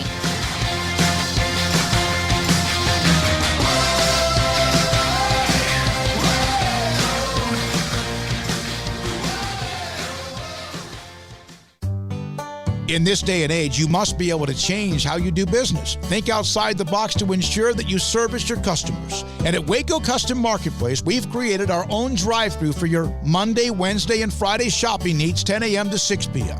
So you can still order and enjoy from our great butcher shop and bakery, including 2 pounds of 8-ounce salmon fillets for $24.05, 2 pounds of 4-ounce catfish fillets for $4.90, sliced ham or turkey, American cheese and smoked sausage, fresh chicken breast, 3.5-pound whole chickens, sliced bacon, boneless pork chops, 80/20 ground beef, 4 pieces of sirloin steak or 4 pieces of ribeye steak from $19 to $35, marinated beef or chicken fajita meat plus a loaf of bread, fresh carrots in Idaho or red beet potatoes or white onions, pinto beans and white rice, flour tortillas. So the great product, customer service, and tradition continues at Waco Custom Marketplace with a drive-thru only Monday, Wednesday, Friday, 10 a.m. to 6 p.m. Waco Custom Marketplace, 425 Lake Air Drive in Waco. It takes time to reach goals. It's a truth that applies to more than sports. It goes for your financial goals as well. You work hard for your money, and you deserve an investment strategy that lines up with your game plan. And Tom Albers, your Edward Jones financial advisor, can help. If your financial investments aren't putting forth the effort you desire, stop by today for a financial review. Tom Albers, 4301 Lakeshore Drive, 254-776-7605. Edward Jones, member SIPC. Hey guys, Scott Stewart here, head football coach of the Fighting Wildcats from Temple High School in Temple by God, Texas, and you're listening to Sikkim 365 Radio with David Smoke, Paul Catalina, and Craig Smoke. Andy Kalu, double-digit years in the NFL. He's been on Houston radio for quite some time. I've been fortunate. He's asked me, I don't know why, but he's asked me to come on occasion to discuss Baylor. A lot of times, of course, football during the good and great times and sometimes the not so great. And, well, he joins us on Sikkim 365 Radio. Paul Catalina, Craig Smoke, and I'm David Smoke. My friend, how you been? You know what? I'm doing good. Obviously, you know, a lot of things going on right now in this world, but I will say this. Thank God for the draft. You know, it gives us some time to just escape reality and, you know, enjoy football and just seeing these teams rebuild with some of the young talent out there. How are y'all doing, first of all? Well, we're doing great. I kind of told you a little bit of our backstory, and we have now, this is how many, Craig? 14 week, episode 14, week 3. We're launching something that's kind of groundbreaking, And we've had an incredible run for nearly 3 weeks, and it's great to have you on because I always enjoy your personality, your passion, and also respect for your history and all of what is NFL as well. And college football, what was it like for you on draft day? You know what, for me, David, I was one of those guys coming out of Rice University, undersized defensive end. My mentality at first was just get me in a camp. You know, I don't care if I go 4th round, 5th round, you know, undrafted free agent, just get me in a camp. And then as I was going through the process, you know, I was lucky enough to go to the Senior Bowl. Then I was blessed enough to get the Senior Bowl MVP on the defensive side. And then some people started whispering in my ear, and I tried to keep fending it off. But then I started thinking, you know what, I might go 2nd, 3rd round. And then I had to bring myself back to reality. I'm glad you're laughing because the scouts laughed also. No, I didn't mean it. You guys see why I like him so much? So I had to bring myself back to reality, which was good because I ended up going in the 5th round. And I tell you what, it felt like I was the number 1 overall pick when I finally had my name called and received that call from the Eagles. So it was a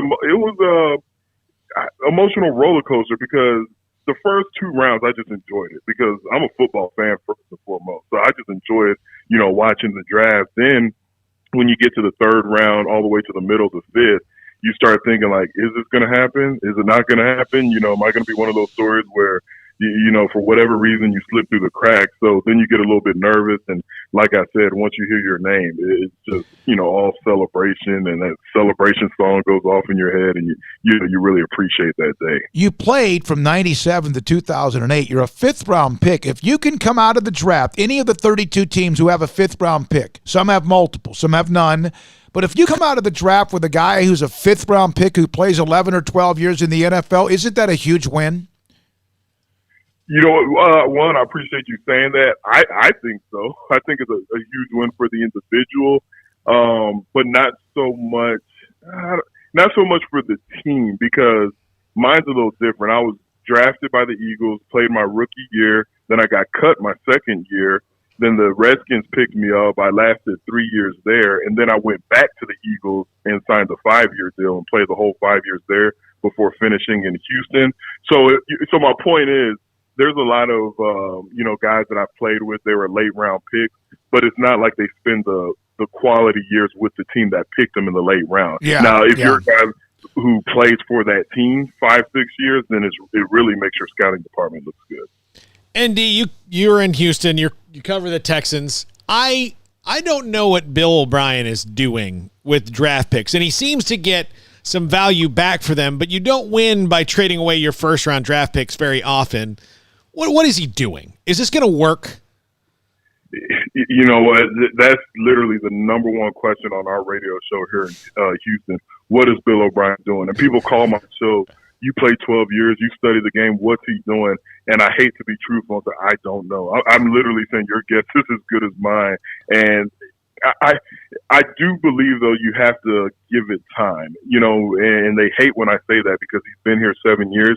But this is the first year that he's been the head coach / general manager, and he made a lot of questionable moves. And I will say this, I don't agree with them. I question, you know, his motivation. I feel like the DeAndre Hopkins move was personal, not a personnel move, but a personal move. For whatever reason, he just didn't like him. And I don't think you can make decisions like that. But there's also a part of me that's excited to see, you know what can Will Fuller, Brandon Cooks, Randall Cobb, Kenny Stills, you know, that group of 4 wide receivers, what can they do? So as much as I don't like it, it's not fair to not give it 2 to 3 years to see how it plays out. Andy, I know it's been a little while, but I have to ask you, what was your reaction when the DeAndre Hopkins news initially hit that he was being traded? I was just in shock. And every year I tell myself I'll never let the NFL surprise me or shock me. And I was shocked. I was like, how in the world do you get rid of DeAndre Hopkins? And then I thought to myself, okay, well, they probably got 2 first-round picks, so, you know, it's going to be okay. Then I saw that they got oft-injured David Johnson in the 2nd-round pick. And not only – here's the part that, you know, was the kicker. Not only did they trade DeAndre Hopkins and they get back David Johnson, but they also traded away their 2nd-round pick, their other 2nd-round pick, and swapped swapped fourth-round picks. I'm sorry. They swapped fourth-round picks as if, one fourth-round pick was really what sealed the deal, giving away one of the best wide receivers in the game for a running back who was very good in 2015-16. So it just felt weird.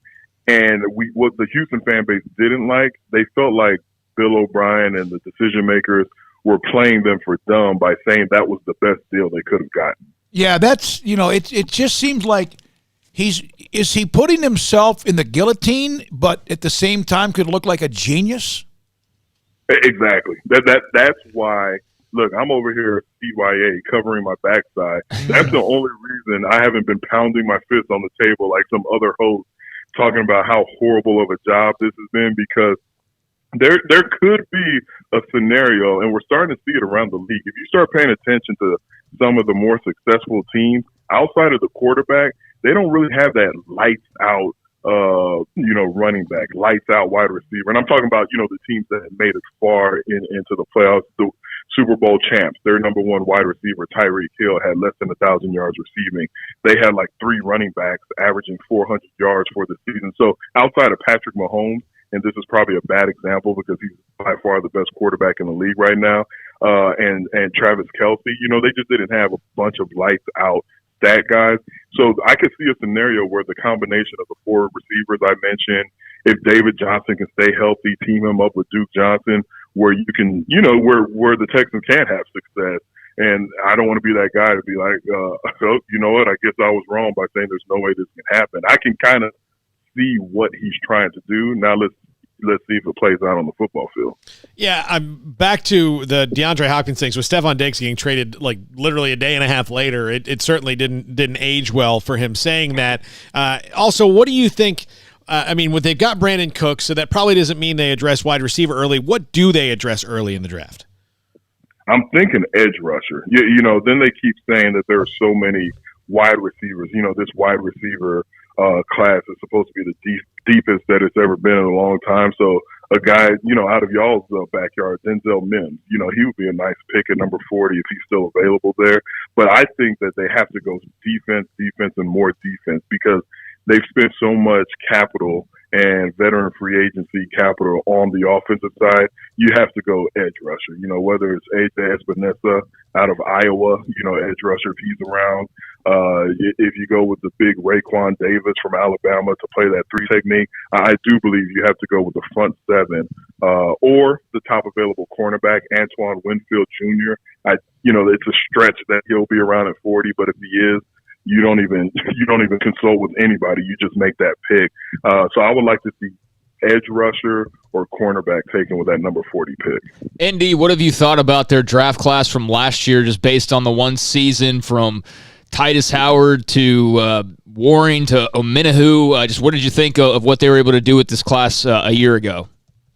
You know what? It's still early, but when I look at value, I like Charles Omenahu out of UT with what he was able to do. 6th-round pick, if I'm not mistaken. And there were just some games, even when he wasn't getting sacks, he was around the quarterback. Titus Howard, when you draft someone that high to be tackle and then they project to be a guard, you're like, okay, well, I hope he can at least be a solid guard for years to come. So I'm not that excited about that. Lonnie Johnson, I think he's going to be a guy that he might emerge as a top, defensive back in this league. But when you factor in value, I think Charles Omenahu is really the guy that, the pick that I like. How would you said earlier about, in our final question, ND Kalu from KBME AM 790, right? ND, is that right? In Houston, with us, and a longtime player in the NFL, drafted out of Rice University.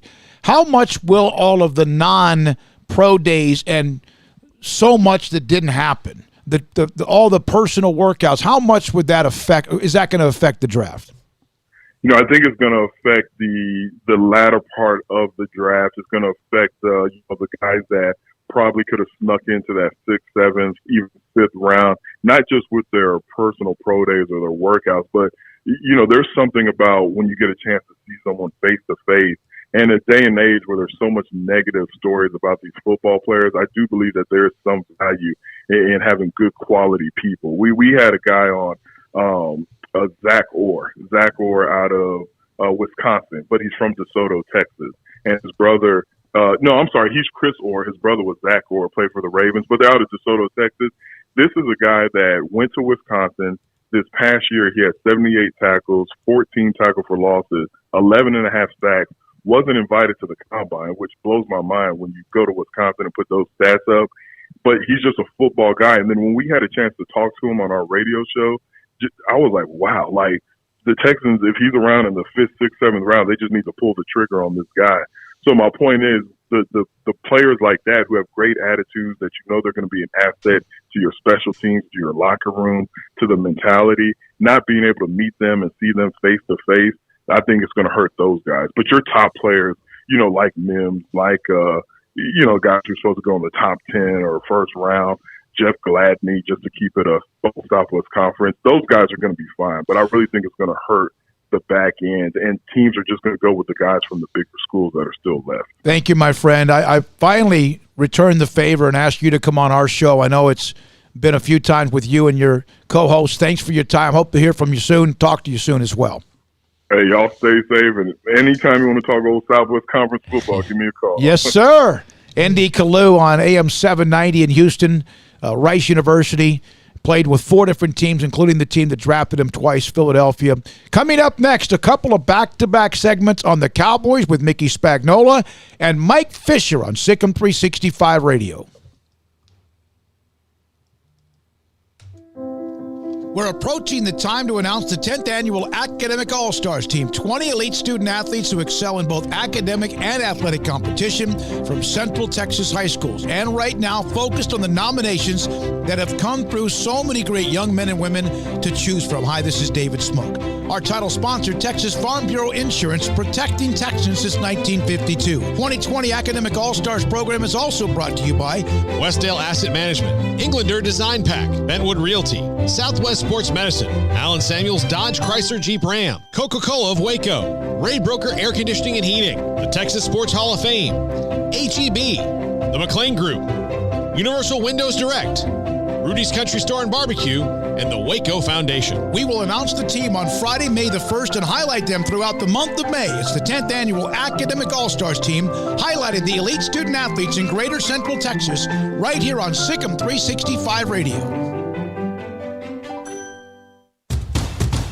Hey, this is Bryce Petty, former starting quarterback and 2-time Big 12 champion, and I know firsthand the importance of being in top shape both on and off the field. So listen up, men. If you're feeling beat down day in and day out and looking for that high-performance edge that separates the men from the boys, then look no further than the Petty Clinic Low T in Waco. Petty Clinic is a comprehensive men's healthcare clinic with an atmosphere catering to men. Board-certified Dr. Kent Petty has a special interest in offering the highest quality medical care to men of all ages. Some of the services offered include screening and treatment for low testosterone or thyroid, infertility, high blood pressure, diabetes, high cholesterol, sleep apnea, while offering comprehensive wellness exams and complete men's health lab panels. High performance men, remember, it's not just a Petty thing. This is Bryce Petty, encouraging you to reach out and Google search Petty Clinic Low T or go to pettycliniclowt.com and get your complimentary lab screening today. Hi, this is former head football coach at Waco High School, and you're listening to Sikkim 365 Radio with David Smoke, Paul Catalina, and Craig Smoke. Go Lions. Riverbend Liquor and Wine has their easy-to-access drive-thru open and convenient and clean in-store location on the corner of Lakeshore Drive and North 19th Street in Waco. Riverbend Liquor has the best and most extensive variety of craft beer selections in Waco, with Crown Royal Peach in stock right now and Balcones Whiskey, including single malt, pot still, baby blue, French oak, rye, and brimstone. Riverbend Liquor and Wine, family-owned and operated, and a hidden gem in Waco on Lakeshore Drive and 19th Street. And find out more on Facebook and Instagram. Y'all listen up. Let me tell you something about group meals from Rudy's Barbecue. It's got all you need for all the folks you gotta feed, smoked meat, sides, and more. There's everything down to the tablecloth, just like the one that you see at the store. At a bridal shower, it's better than flowers. And a long distance meeting, it'll pass the hours. It'll feed all the cousins at a family function. It's better than potluck at a church luncheon. Next time you need to feed 10 or more, call and order a Rudy's group meal. Next in line. Hi, this is Mart High School football coach Kevin Hoffman, and I'm a proud listener and supporter of the all-new Sikkim 365 radio show with David Smoke, Paul Catalina, and Craig Smoke. Ideal MRI is a small family business right here in Central Texas. We are open to support our community through this crisis. When you need an MRI, ask your doctor for an Ideal MRI. Visit us at idealmri.com or call us at 833-IDEAL-MRI.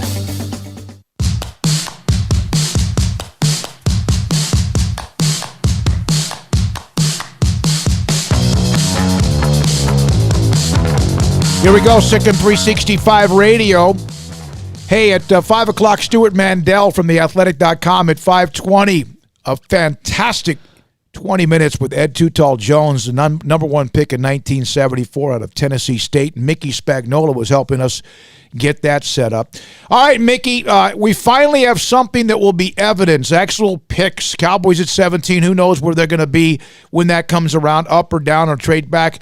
In your opinion, if they stay at 17, you hear about C.J. Henderson, you hear about Chason, you hear about Paul, the defense. Kinlaw. Is there anyone else you would like? If those three were available, would they be happy to have those three choices? Who was the third one you said? Kinlaw, the defensive tackle. Oh, okay. Yeah, I think any of those three, and you probably can throw a safety in there too. Now, I don't think that if it comes down to a defensive end or a safety, they would go safety. I would think when you look at the priority level of what makes a defense for what they need, the defensive end to me would be first, the corner would be second, defensive tackle third, and then the safety. So, yeah, I think that kind of sums it up, unless a guy like CeeDee Lamb makes them check themselves and go, can we really pass up this guy? Because we know they need a slot receiver, and he certainly fits the bill. But I would think that maybe in the second round, if there was a receiver they were looking for, they could do that and capitalize on, the best. I hate to say it, David. It sounds so cliche, the best athlete available, the best, whatever. But again, they're flexible enough of what their needs are to look at their board, see how they rank the players, and then just take the guy, and regardless of position. And I'll guarantee you they can find a spot for him. Mickey, this feels to me strangely, and I've no other than just thinking about it in the way that kind of the draft falls. This feels like a trade back draft to me. Do you get that sense at all? Well, if something that they really want's not there, they could do that. But I don't think they're going in thinking, okay, we're going to trade back and get extra picks. I think that, and when you're saying trade back, are we talking 2-3 spots? We talking 10 spots? Because if you go, you go 10 spots, then, you're getting a lesser player. It's just that simple. Now, the last time they did that, for Travis Frederick, there was a reason that they were sitting there.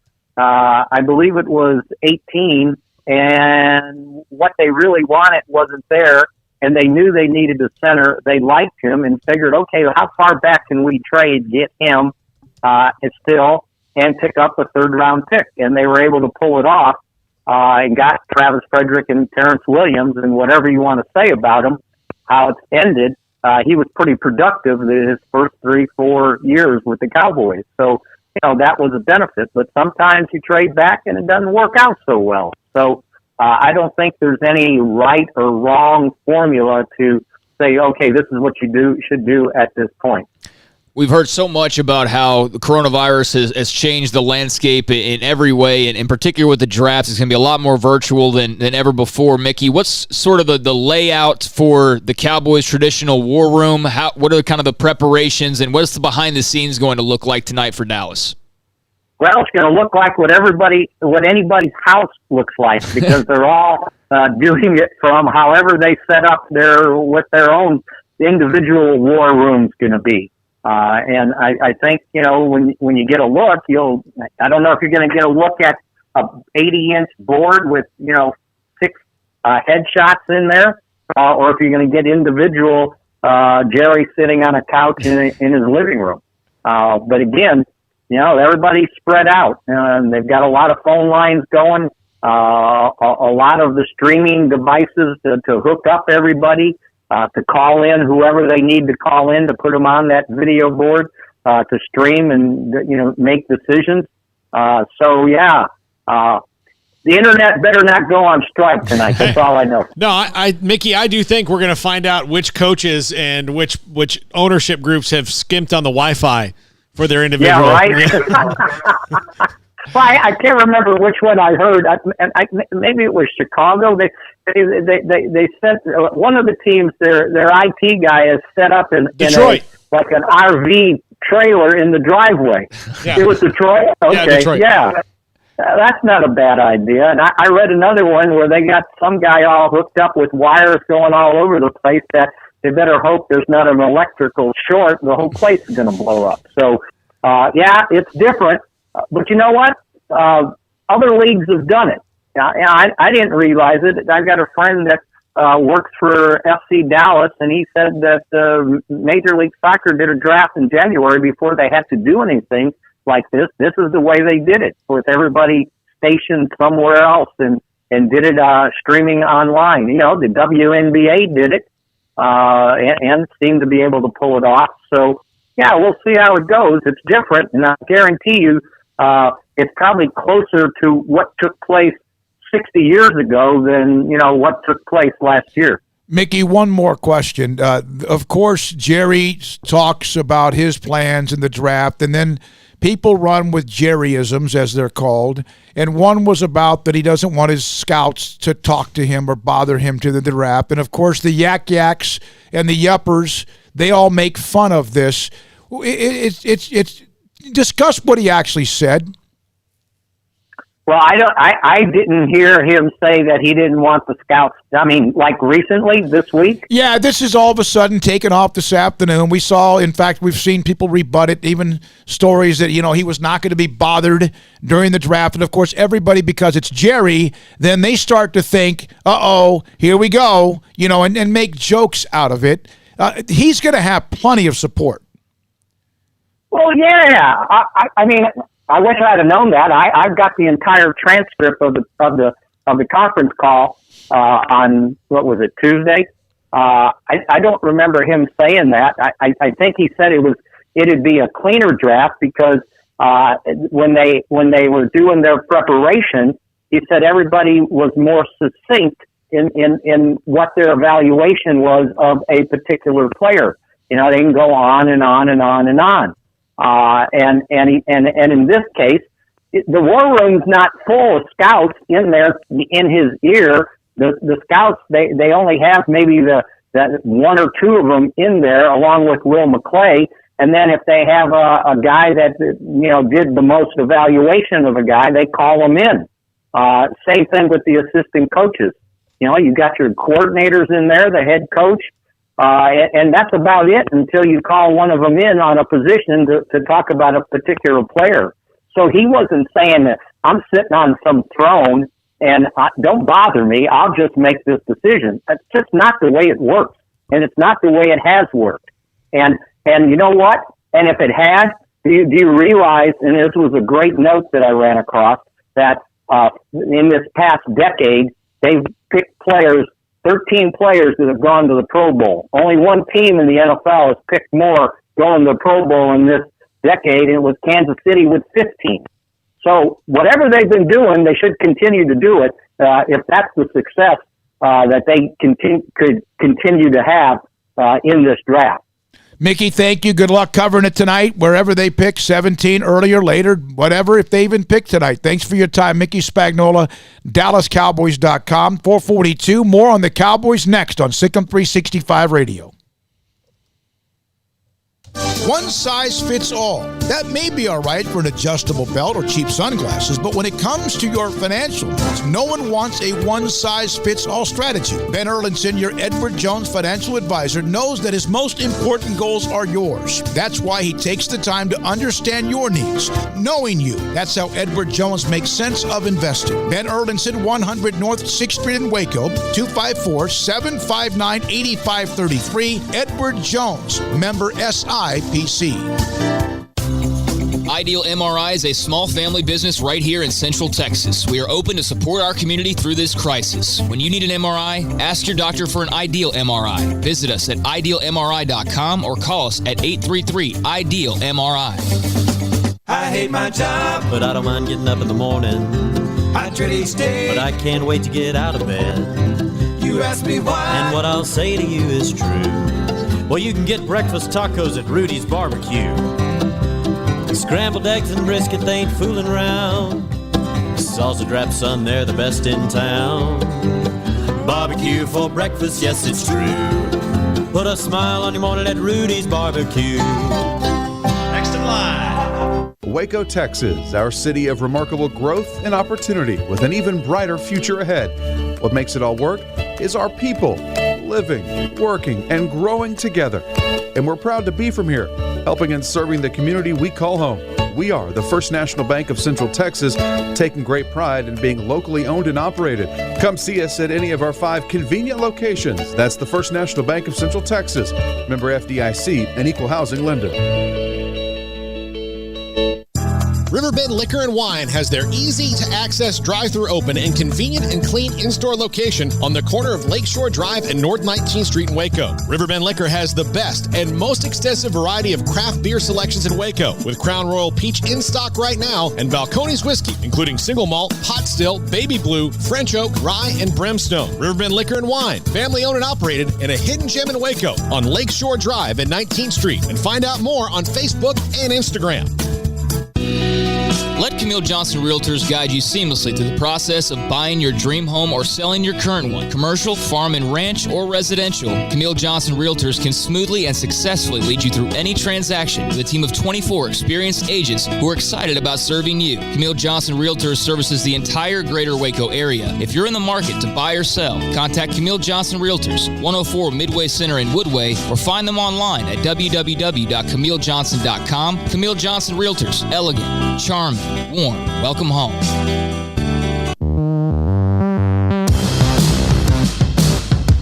The NFL draft now closing in about just over 2 hours away. A lot of the pre-draft has been going on really for a couple of weeks and even a few hours today. Mike Fisher from 105.3 The Fan joins us now, Cowboys insider, with us on Sikkim 365 Radio. And Mike, I want to say this live on the air. Thank you for jumping on. We miss having you on, but that won't be much longer. So, your thoughts? Where are they? Well, I know you say, "How the hell do I know?" But you do know. I just saw your I just saw your tweet. How the hell would I know on that 7th round? What's going on right now inside with the Cowboys and their thoughts? First of all, I appreciate you saying that. I put it up just now on social media at Fish Sports on Twitter, and then I put it on CowboysFSI.com. I don't think we have to pretend about what some of us know or think we know about the first round. I think we can, and we'll get into the details here in a minute.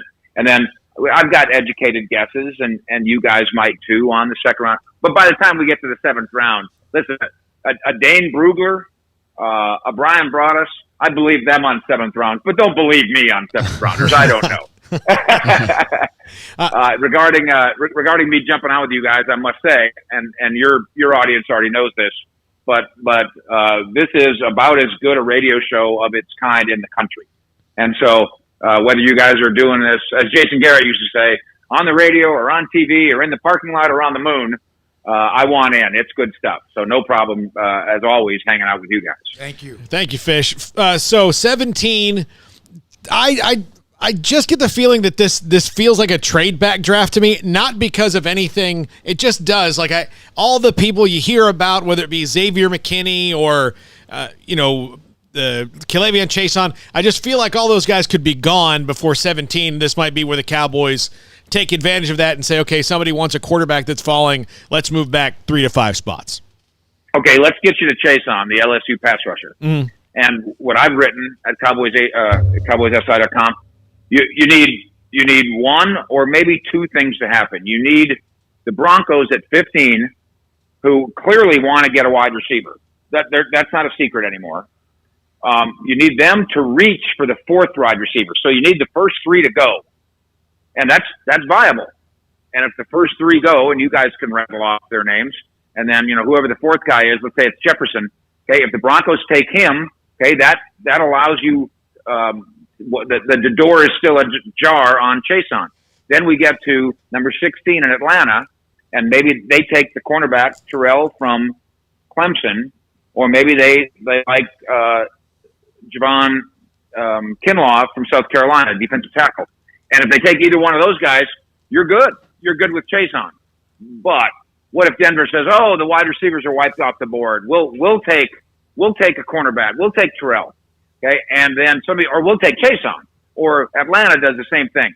But I think you've got a crack at it at 15 and 16 to have Chason still sitting at the board, on the board for you. And if not, then we have to go the direction you're talking about, boys. Where is there really a 17th best player in this draft who we want to use that kind of capital on? Or can we move back 10 spots? Can we look at it like musical chairs?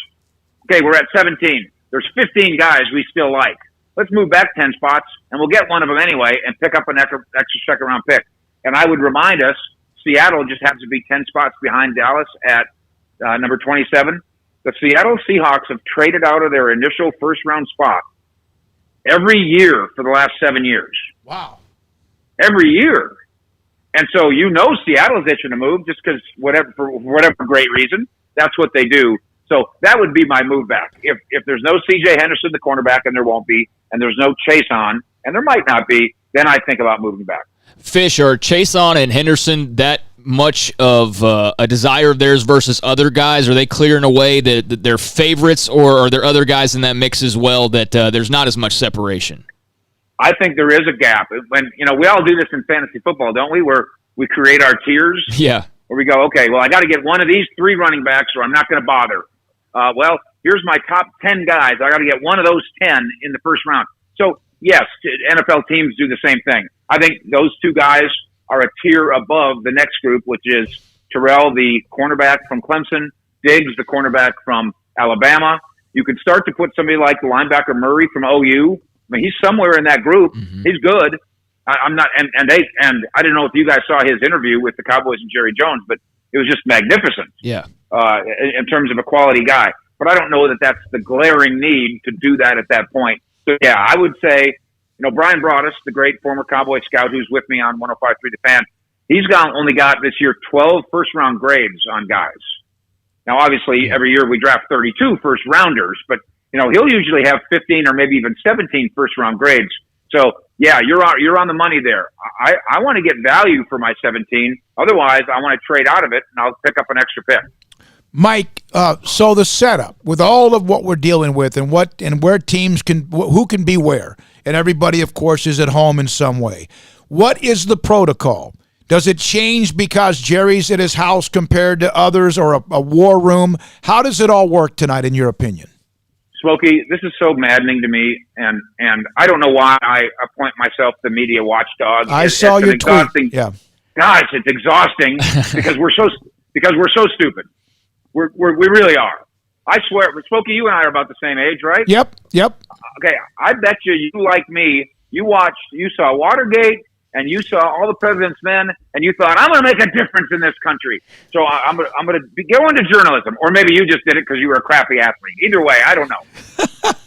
but that's why I did. I thought journalism. I don't want to go into the military, so let's be best and the brightest. The way they are in the Robert Redford and they were in the movie. We're not like that. we're not good. Somebody nationally, somebody meaning Pro Football Talk, took the true information that Jerry Jones will be at his home. The same way, by the way, that all the other owners and general managers will be at their homes. Exactly the same. And somehow misunderstood it all into thinking that Jerry's going to be at his house by himself running the draft alone. That'd be awesome.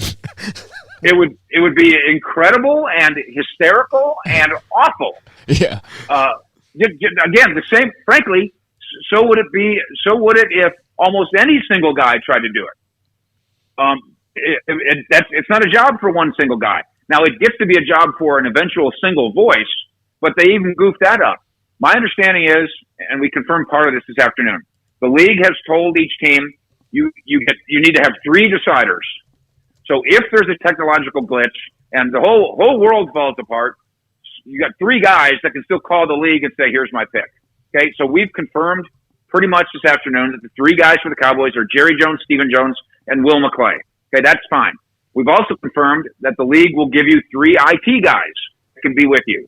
And the 3 IT guys for the Cowboys are going to go sit 6 feet away in the homes of Jerry, Stephen, and Will McClay. So there will be no alone. I mean, they'll be physically alone, except for the IT guy and their wives, but they will be connected technologically on the phone and on their video deal and on over here on FaceTime and wherever they want to be connected. And the idea that, I mean, it's funny, except it's so insulting. Not only is it insulting to the Cowboys and Jerry Jones, it's insulting to the Cowboy fan, as if we're so stupid that you're supposed to actually believe that Jerry is rubbing his hands together in glee because there's going to be technological breakdowns that will allow him to do it by himself. Jerry doesn't want to do this by himself. The big board was built by Will McClay. If they had to have one single decider, they would hand the phone to Will McClay. By the way, he still has a flip phone. Jerry does. So that would be the worst thing. Yeah, I think he's gotten away from it. Okay. He's probably still got it, but your point's still good. Is listen, he's 77 years old, and yeah, as of a couple of years ago, he had a flip phone. You know, my dad's 80. He's not as technologically astute as I am, and my sons are 30, and I'm not as they are. So you get an IT guy, and by the way, there's a whole bunch of people running NFL teams who are in their 70s who need the same kind of help. So we're really picking on Mr. Jones here. It's a lot like the old Jerry Mandel story, which is so fake. How close the Cowboys were to taking Jerry Mandel. We're taking this Jerry Jones image and we're turning it into a grotesquerie. He didn't draft They were never going to draft Johnny Manziel. That wasn't going to happen. And Jerry isn't going to run the draft by himself, no matter how many times somebody on TV tells you. Thank you, Fish, for jumping on. I know you got a crazy busy night and the weekend. Appreciate you, and we'll talk with you, I hope, very, very soon again. Boys, we'll do it online all night at cowboysfi.com, and then Broadus, Sean Sharif, Jeff Kavanaugh, and myself will anchor the 105.3 The Fan coverage on the Cowboys Radio Network as well. So all night long, starting at 6 o'clock, and we love being in partnership with you guys. Believe me. Thank you very much. We'll be in touch. That's Mike Fisher at Fish Sports, and also joined us on just a whim. We just kind of reached out to him, and he's available, even though a lot going on. Coming up the 5 o'clock hour, Stewart Mandel from theathletic.com. His mailbag on many things college football, his thoughts about the draft as well from the college players he covered. And then at 5:20, one of the great Cowboys names ever, Ed Too Tall Jones, and his story that was absolutely one that blew all of us away. This is Sikkim 365 Radio. March means 21 years of serving Waco and Central Texas for Richard Carr Buick GMC Cadillac. Richard Carr employees are the people you can count on to get you in a car, truck safely and on your terms. The showroom is disinfected daily, employee health is closely monitored, and hands are washed and disinfected with great frequency. Richard Carr's sales staff will bring a car to you for a test drive, and they can complete financing online. Right now, all 2020 Buick Encores, Enclaves in stock are 0% for 84 months for qualified buyers, plus Richard Carr anniversary savings. They also have the 2020 GMC Sierras, Acadias, Terrains, and Canyons, all 0% for 84 months for qualified buyers, plus Richard Carr anniversary savings. Your local family dealer and proud Baylor Bear alumni want the chance to earn your business. Great prices, free oil changes with a new purchase, and in-town priority warranty service all comes with your purchase at Richard Carr Buick GMC Cadillac.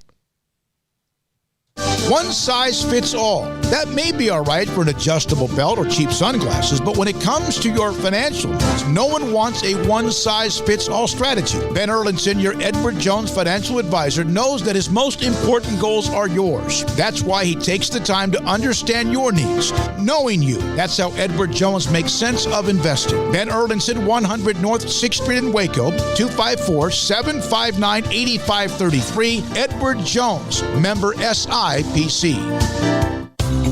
Ideal MRI is a small family business right here in Central Texas. We are open to support our community through this crisis. When you need an MRI, ask your doctor for an Ideal MRI. Visit us at idealmri.com or call us at 833-IDEAL-MRI.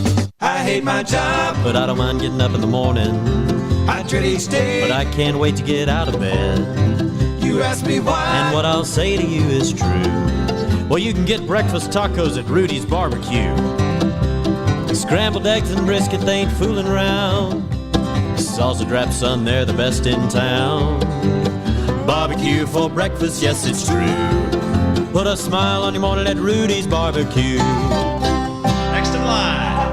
Waco, Texas, our city of remarkable growth and opportunity with an even brighter future ahead. What makes it all work is our people living, working, and growing together. And we're proud to be from here, helping and serving the community we call home. We are the First National Bank of Central Texas, taking great pride in being locally owned and operated.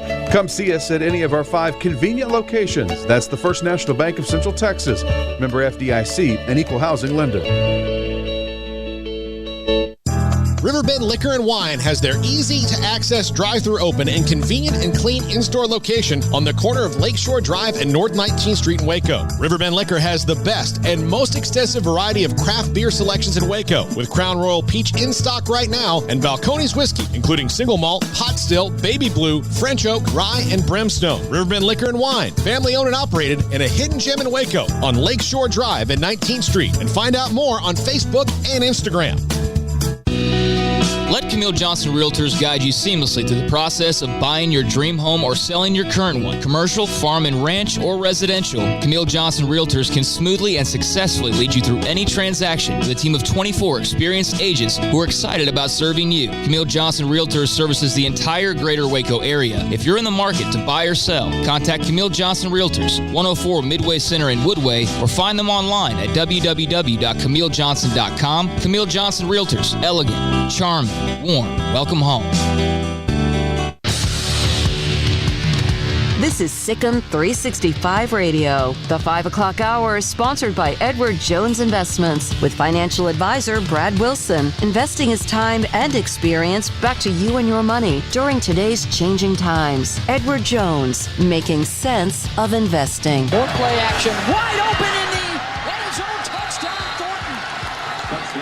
They lost him again and a 29-yard TD strike. This is Sikkim 365 Radio, presented by IdealMRI.com. When life is stressful, there's an ideal solution. Ideal MRI. Here's David Smoke, Paul Catalina, and Craig Smoke. All right, here we go. This last hour today of Sikkim 365 Radio, thanks to Sikkim365.com. In so many ways you can listen, YouTube, Periscope, online, Facebook, and of course the app that's soon to launch as well. We're joined by Stewart Mandel, theathletic.com. Stewart, thanks for your time. The idea, and I know it's been a while now, but the idea of theathletic.com, because of so much that went on with various online, has this blown you away how successful it's been? I joined the Athletic in July of 2017 when barely anybody knew what it was, and I did believe in the model and that there was a insatiable demand out there for sports writing, and that it didn't make any sense to me that sites were laying off writers and pivoting to video and all that. But no, I would not have guessed that here we are, less than 3 years later, almost 1 million subscribers. Even in this period where we don't have sports, we're still seeing new people sign up. So it's been just such a incredible ride and very encouraging, because it's confirmed what a lot of journalists suspected, that if you do good work, that people will be willing to pay for it. It's also nice to be able to go to a site and just read words and not have to siphon through all the stuff that you do on the free ones. I'll just tell you that. Thank you. It's a big selling point, and I'm reminded now. It's spoiled it for me, because now when I go to some of these newspaper sites and they want me to fill out a survey to keep reading, or a ad pops up in the middle of the screen, it just drives you crazy. And then you come to us and it's just picture, story. With college football very much in question, have you heard anything that gives you any confidence that there'll be a full season, or just based on how many states have different approaches to this, is there any reasonable way that we're going to have a normal season? I think with each passing day, people get more concerned, but it's impossible to predict because it's all based on a virus that none of us know what course it's going to take. I mean, you can, and I'm guilty of this. I'll read article after article, and you've got yourself talked into like the most dire possible scenario. And but then there's other times when you read other stuff and you feel encouraged. But you know, you have seen just this week, I would say in the last couple of days, even some school presidents coming out and declaring that, you know, we're planning on having kids on campus this fall, and that's encouraging. And that you know, that's obviously the number one requirement. The commissioners made that known last week. They're not going to have a college football season if it's not safe for students in general to be back. But you see those statements and you think, how can they possibly know that? It's April. How do they know how much we're going to have this contained and what the testing capabilities will be and all of that by August? So it's all a guessing game right now. But I don't think anybody's naive at this point to think like, oh, everything will be fine. Don't worry about it. Stuart, let's say that at some point things do return to a normal. There's a regular college football season again. I know some talk has already been out there about, you know, playoff expansion because teams or programs are going to be in need of more money more than ever before based on all the losses. What kind of changes do you think we could potentially see coming out of this if football's regular again, but what side effects will there be, you think? We're going to go through a period, I think, where, and you're already seeing it. I mean, Louisville, which is a really well-off athletic department, is laying people off. And the University of Cincinnati cut a soccer team. And the ramifications, even if we can play football, but it's disrupted in some way where maybe you can't have fans in the stands or you have limited fans and or you have to truncate the season. That has such a dramatic effect on people's budgets that I think that in the short term, it means there's going to be a freeze on this kind of out of control spending that has been the case probably for a decade or more, where to the point where, I mean, Mel Tucker may go down in history as the last person who had his salary doubled for changing jobs. You know, we might not see that anymore until there's another huge payday, I'm sure, a few years down the road. But the thing about the playoff expansion, I don't get the sense that that's going to get accelerated because of budget crises and whatnot. I just think that what's remarkable to me is how quickly people's attitudes on it have changed to December of 2018, which was less than a year and a half ago, with the first time anybody among the Power Five had even said that they're open to discussing possible expansion, that breaking from the company ranks of just always saying, we like it where it is, to Brett McMurphy doing a survey of ADs a couple weeks ago, and I think it was like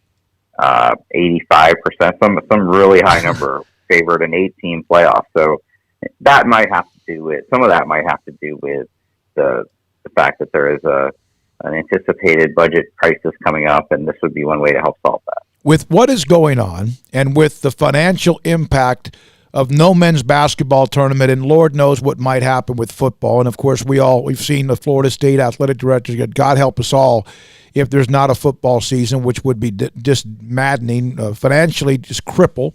We right here with Baylor, we've seen what they've done. They've made huge cutbacks, and others are doing that as well.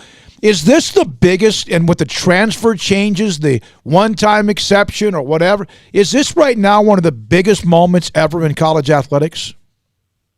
It's dizzying. Even today, just maybe an hour ago, Ralph Russo of the AP got a hold of the recommendations that and I can't keep track of which NCAA committee is in charge of this, but for name, image, and likeness, which is going to get voted on here pretty soon. And it's everything. It's everything that, you know, it's not some like scaled back version. It's athletes will be able to do car dealership commercials and start their own. Trevor Lawrence Passing Academy was the example given in there. And that doesn't necessarily mean it'll be passed exactly as stated, but the fact that it's gotten that far, this is all happening very, very quickly, or I should say quickly by college sports standards. So it's a very interesting time. It reminds me of realignment a few years ago, how quickly that seemed to be moving. Now I think it's the athlete rights or athlete welfare phase. Will this time in college athletics make the NCAA and force them, I guess, to reevaluate everything they do and maybe start to try to get ahead of the curve as opposed to being reactionary for almost every single thing that happens to them? That would be nice, wouldn't it? I mean, the name, image, and likeness thing, I covered the Ed O'Bannon trial. That was 6 years ago. The writing was on the wall then. And they came out, they lost that trial. They lost that antitrust suit. And it took until now for anybody to actually say, you know what, we should probably come up with our own rules. And even then, that was because the state of California and some others passed laws that forced them to do this. I don't know. I don't have a great answer to that other than to say universities in general move very slowly. The NCAA, obviously, people like to blame Mark Emmert for everything and like to put just a name to it, but the schools themselves are the NCAA, and to make changes like this, they'll have to agree to them.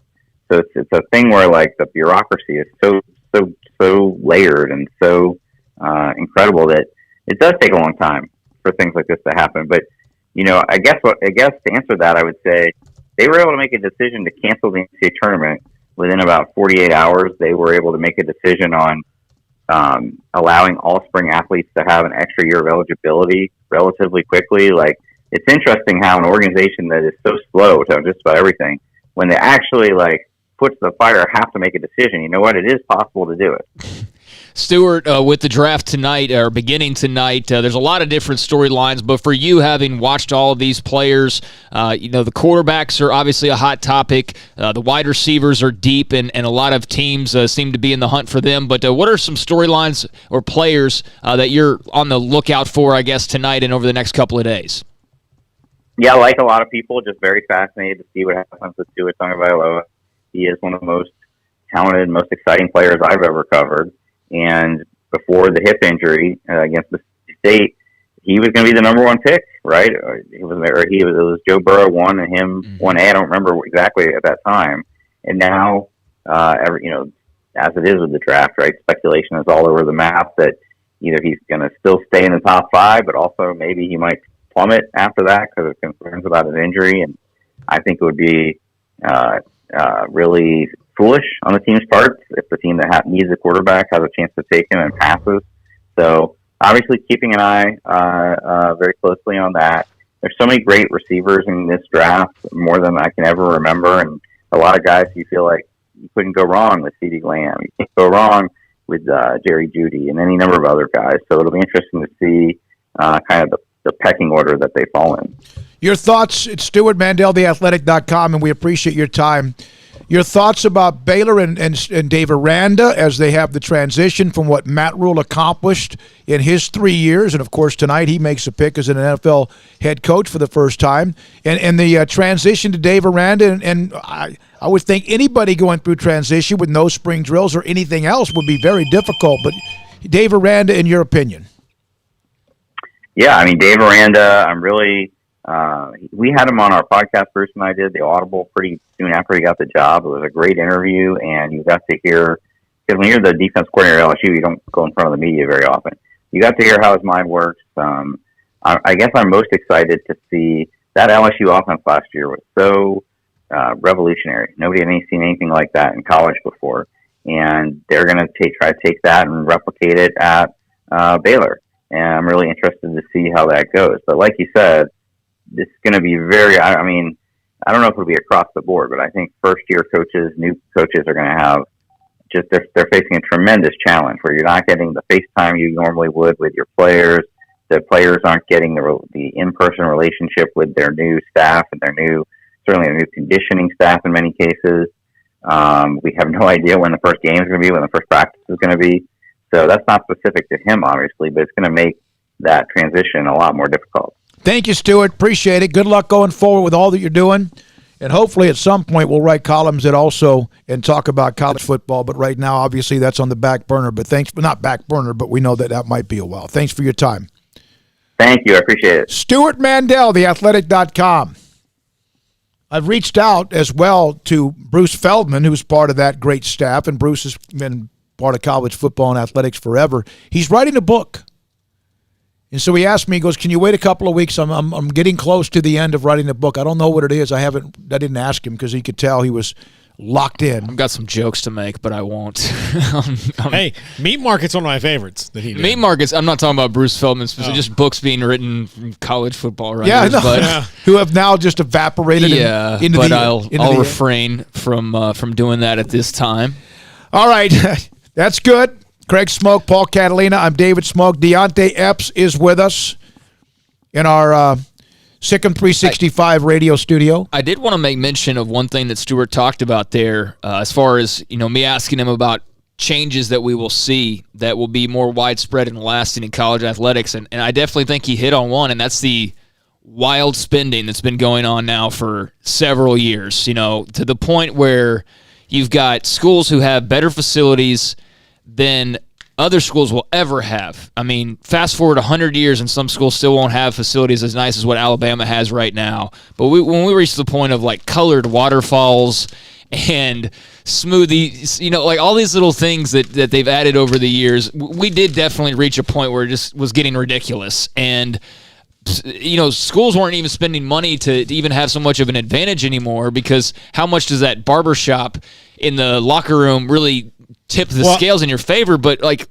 they were just spending money to spend money, basically. Yeah, Craig, did you ever watch Parks and Rec? A little bit. So there was a part of Parks and Rec where Tom and his friend John Ralphio started a company called Entertainment 720, and they went under really quickly because they built an office that had a bunch of things that they just didn't need. They had like Detlef Shrimp was standing in front of a wall of shrimp and just giving it to people as he walked in, or you could play basketball. Nothing anybody would ever need. Yeah. And that's kind of how I think of these athletic departments now, is they're all going straight up Entertainment 720 with a bunch of things that are nice, but like really. Yeah, I mean, the food part of it, you have to have that. You have to have like the full-time chefs now, and the training tables always available, and the jacuzzis, and you have to have some of these things. But the crimson-colored waterfalls and the just the ridiculousness of some of the things that started to pop up on the scene with it. It wasn't even turning into programs trying to get things to satisfy a giant need. It was more of like, how can we stunt on this school that just stunted on everybody else with their new cool thing that they have? Oh, well, now we'll do a light show in the stadium, like Alabama. And Alabama seems to pretty much be on the cutting edge of a lot of this. But point being, I just found that to be an interesting answer, because I definitely think that that's where we'll see some of the pulling back of the reins on the spending. And I think that'll be one of the first areas where you see that. So maybe all the cool toys and tricks go to the wayside for a little while, and I don't think that's a bad thing. Yeah, it got to the point where it's just an arms race. It's no different than back in the day, I guess, during the Cold War, right? Yeah. You build 100 ballistic missiles, we'll build 200. Mm-hmm.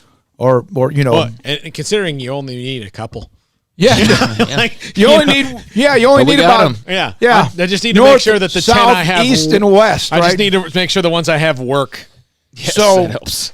And that's what it is. When I've seen them, it's fantastic, and it's to the point where you got so much money. It's like you have so much money, it doesn't matter, you're spending it. Mm-hmm. And there's reasons to build a new practice facility. Like, I think Baylor, what they're trying to do right now, the basketball pavilion, that makes sense. There's legitimate reasons for doing that. They're not building a basketball arena for just the sake of doing it. The football field house that they want to do as well, they absolutely need to do that just to compete and keep up with those in the arms race. I mean, there is a certain amount of spending that you do need to do. If you want to be a certain type of program, you just have to go that extra mile, and I think a football field house is absolutely a necessity. If you knew what Baylor's working out in right now, it's nice, but it could be so much better and different, and so those make sense. But yeah, some of the tricks and cool things that we've seen over the years, they can afford to go to the wayside. Yeah, I do, and again, you just look up and you could kind of get that feeling from Mac Rhodes. By the way, on one of the premiums, the sites of the Sikkim365.com, the gray area. Craig, you do a podcast with Grayson Grundhafer. He'll join us tomorrow at 3:45. Some predictions, major updates that could impact Baylor's recruiting class of 2021. Yeah, I had the Jade Barron 2020 news yesterday, but the 2021 class adding, a player, who was it that joined us last? Sam, what was his last Sam name? Carroll. Sam Carroll, thank you. I kept thinking Wilson for Sam Wilson. Sam Enrique Carroll. Yeah, Sam Enrique Carroll. And William Bradley King, the transfer. But yeah, 2021's on on the hot seat right now, and it's obviously a weird recruiting cycle. So if you're looking for recruiting info, Grayson does a great job with that, and definitely check out the new feature, amongst many new features we have on the site, but the gray area over on Sikkim 365. All right, so coming up next, we have had numerous Cowboys legacy Hall of Famers, great names, some in the Ring of Honor, some that probably should be, some that aren't, some that had huge impacts on the Cowboys being America's team and much more. Ed Too Tall Jones was the number 1 overall pick in the draft 26 years ago out of Tennessee State. What were some of the backstories of Ed Too Tall Jones on the day or when he was flown to Dallas or on the day of the draft? And he is about to be as insightful as you could imagine. Ed Too Tall Jones on Sikkim 365 Radio next. I talked to a member of the Donaldson family team brokered by eXp Realty today, and Lance Donaldson is closed some houses in the last couple weeks, just left and right. He's doing great, and the reason he is that when you are buying a new home or you're trying to sell your home, you want somebody who's going to really see you and really hear you and really understand your needs.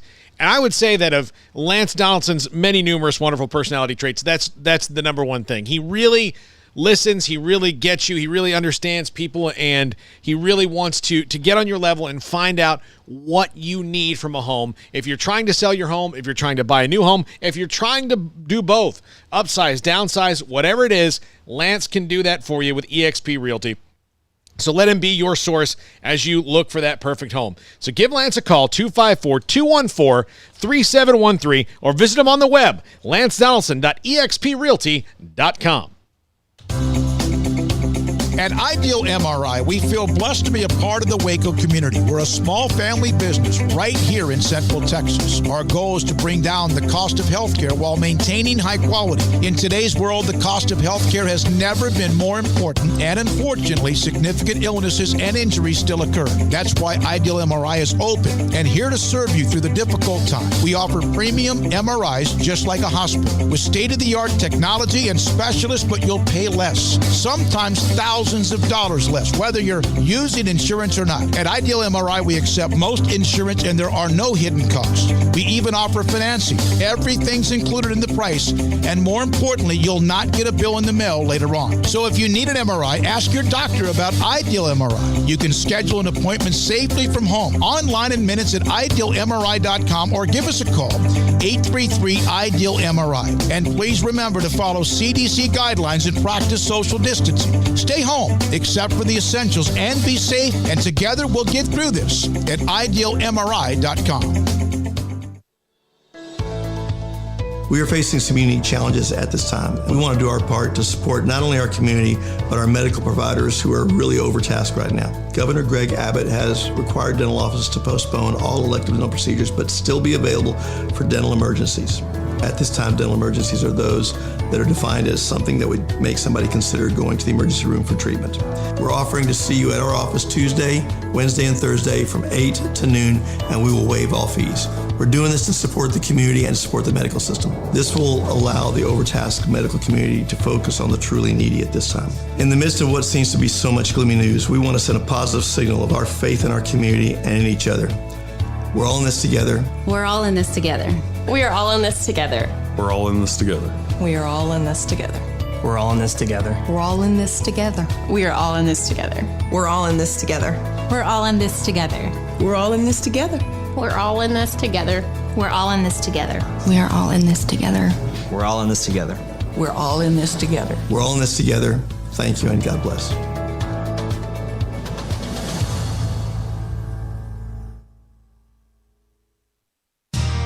How did Edward Jones become one of the biggest financial service companies in the world? By not acting that way. Financial strategies, one-on-one advice, it's a big difference. And that's why Brad Wilson, your Edward Jones financial advisor, makes sense of investing. Experience the difference for yourself. Brad Wilson, 250 Sharon Drive in Woodway, 254-776-4337. Edward Jones, member SIPC. Hi, this is Jeff Hume, head football coach at Midway High School, and you're listening to Sikkim 365 Radio with David Smoke, Paul Catalina, and Craig Smoke. Hey, this is Bryce Petty, former starting quarterback and two-time Big 12 champion, and I know firsthand the importance of being in top shape both on and off the field. So listen up, men. If you're feeling beat down day in and day out and looking for that high-performance edge that separates the men from the boys, then look no further than the Petty Clinic Low T in Waco. Petty Clinic is a comprehensive men's healthcare clinic with an atmosphere catering to men. Board-certified Dr. Kent Petty has a special interest in offering the highest quality medical care to men of all ages. Some of the services offered include screening and treatment for low testosterone or thyroid, infertility, high blood pressure, diabetes, high cholesterol, sleep apnea, while offering comprehensive wellness exams and complete men's health lab panels. High performance men, remember, it's not just a Petty thing. This is Bryce Petty, encouraging you to reach out and Google search Petty Clinic Low T or go to pettycliniclowt.com and get your complimentary lab screening today. This NFL Draft segment on Sick'em 365 Radio is brought to you by Richard Carr Buick GMC Cadillac at the Imperial exit off Loop 340 in Waco.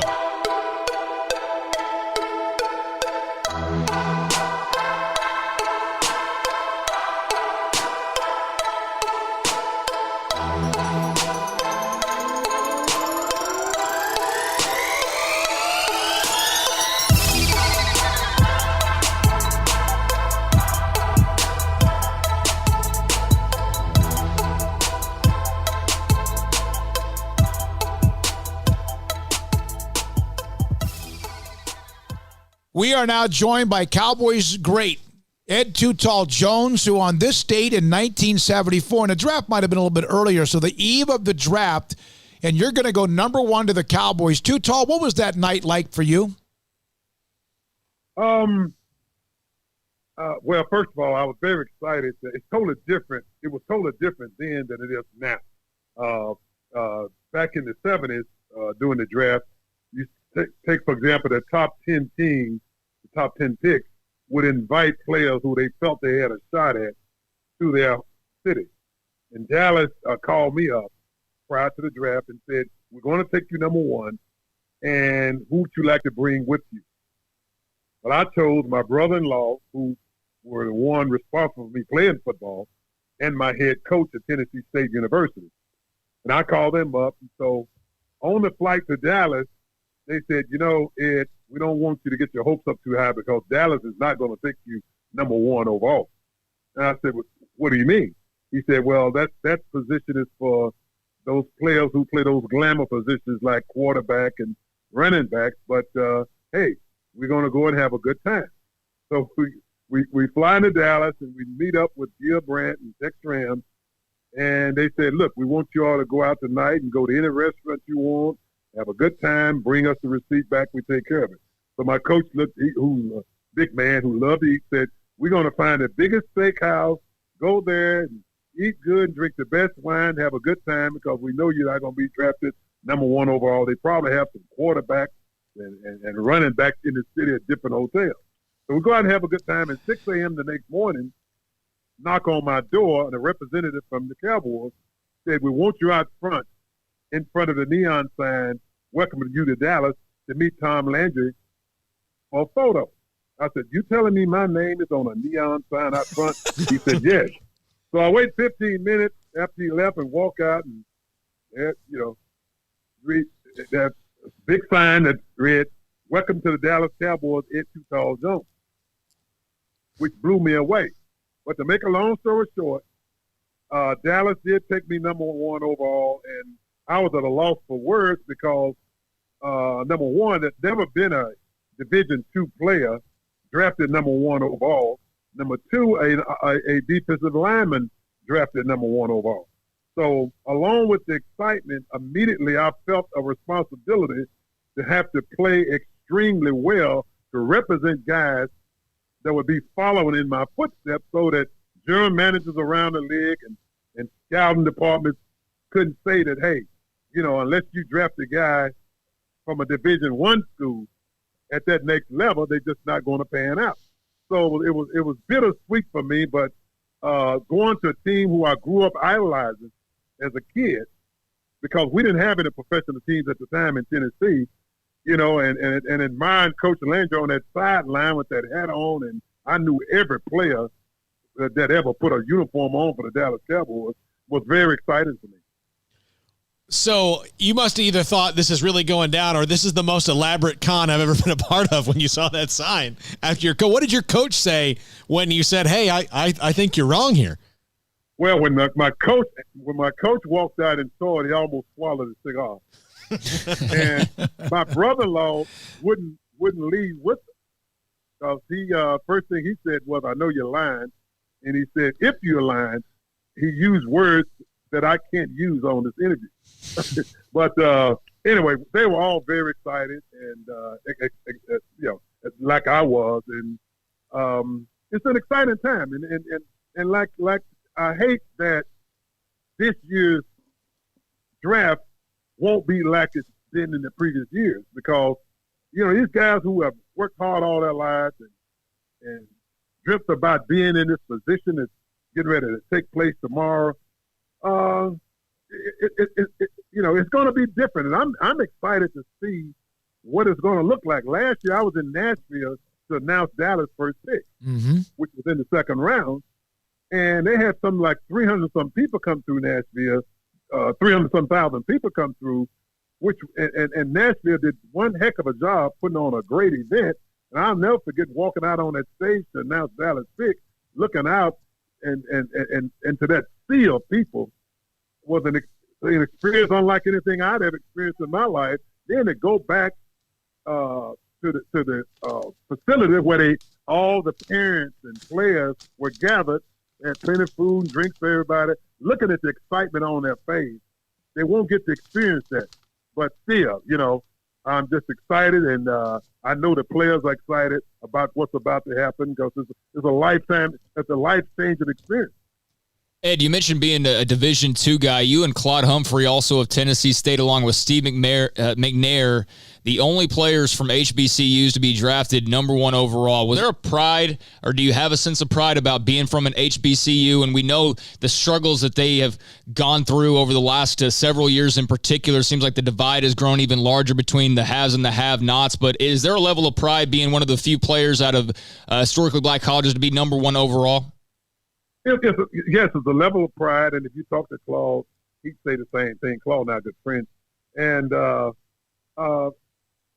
you're right. The gap is widened because we just, we are not on national TV a lot, and in a way, I can see how a player when you're trying to recruit them. Like I still do a lot of recruiting for Tennessee State, but I notice it's very difficult now, unlike it was years ago. Right after being drafted by the Dallas Cowboys. These guys want to go to these schools where they playing on national TV on weekends. They feel like scouts are going to see them because they go to these Division I schools. But the thing that I try and tell them is that, trust me, go to a good program. Whether it's Division I, Division II, it doesn't matter.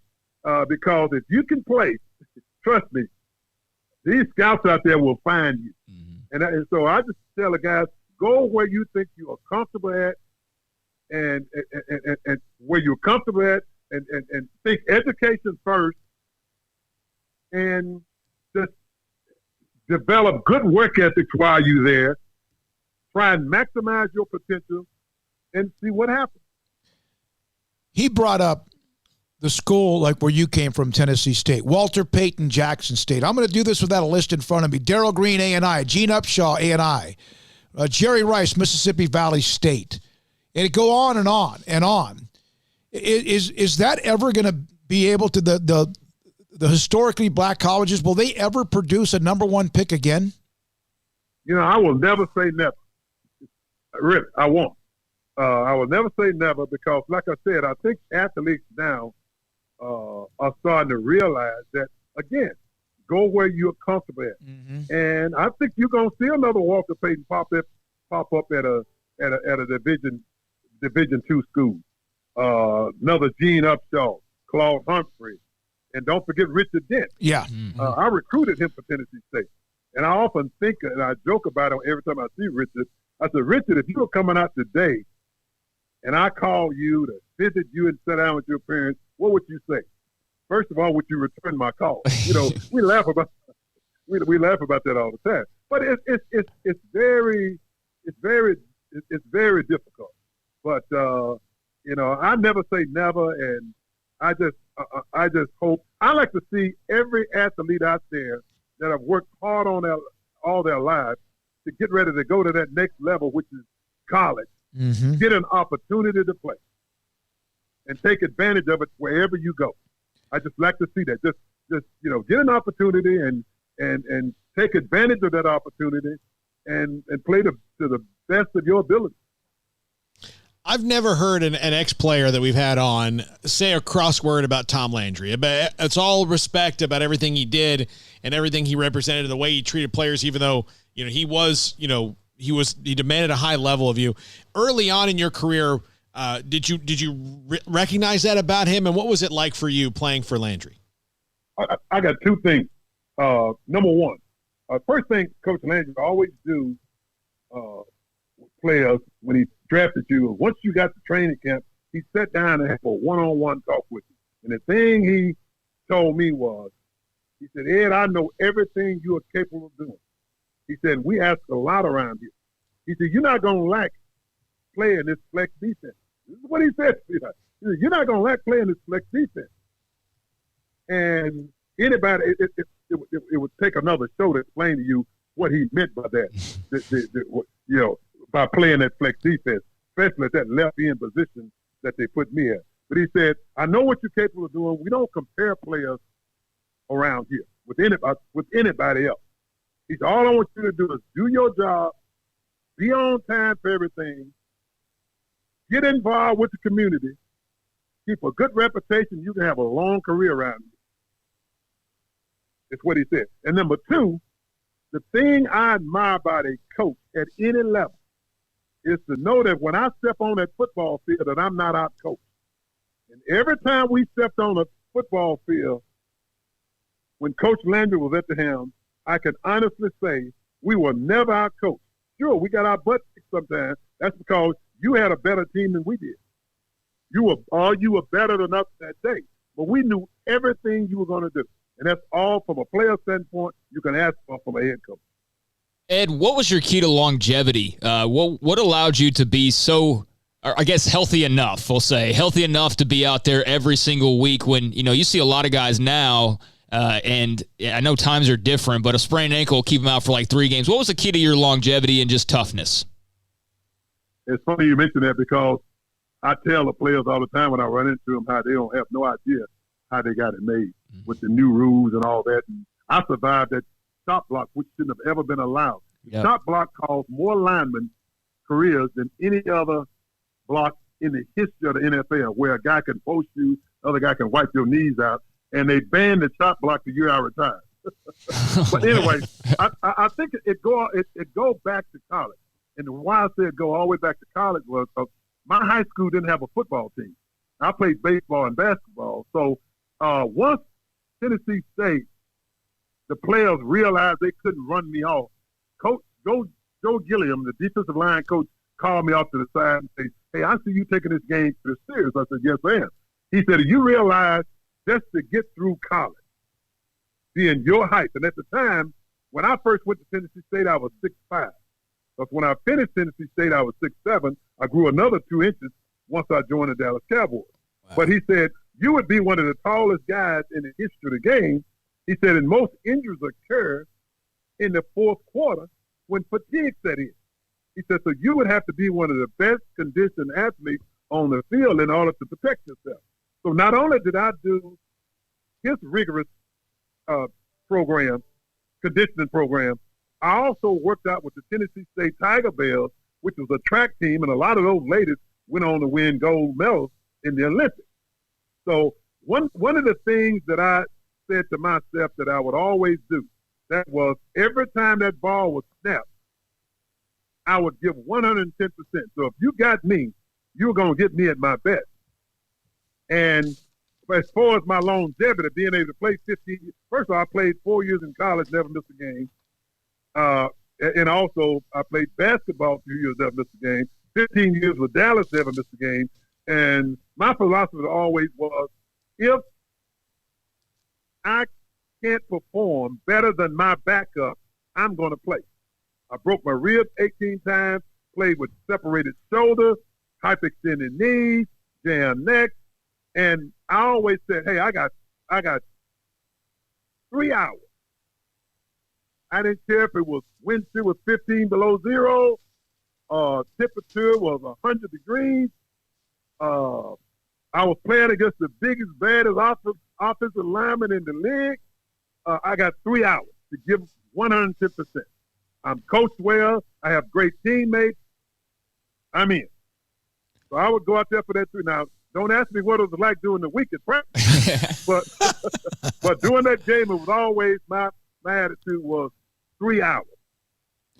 Was there a time, and you obviously you ended up with 6'9", Too Tall Jones, that's your nickname, and you, was there ever a time when you were young? Because sometimes when kids are bigger, whether it's weight or bigger because of height, they are sometimes out of place. Was there ever a time you felt that way or others thought you were not normal, so to speak?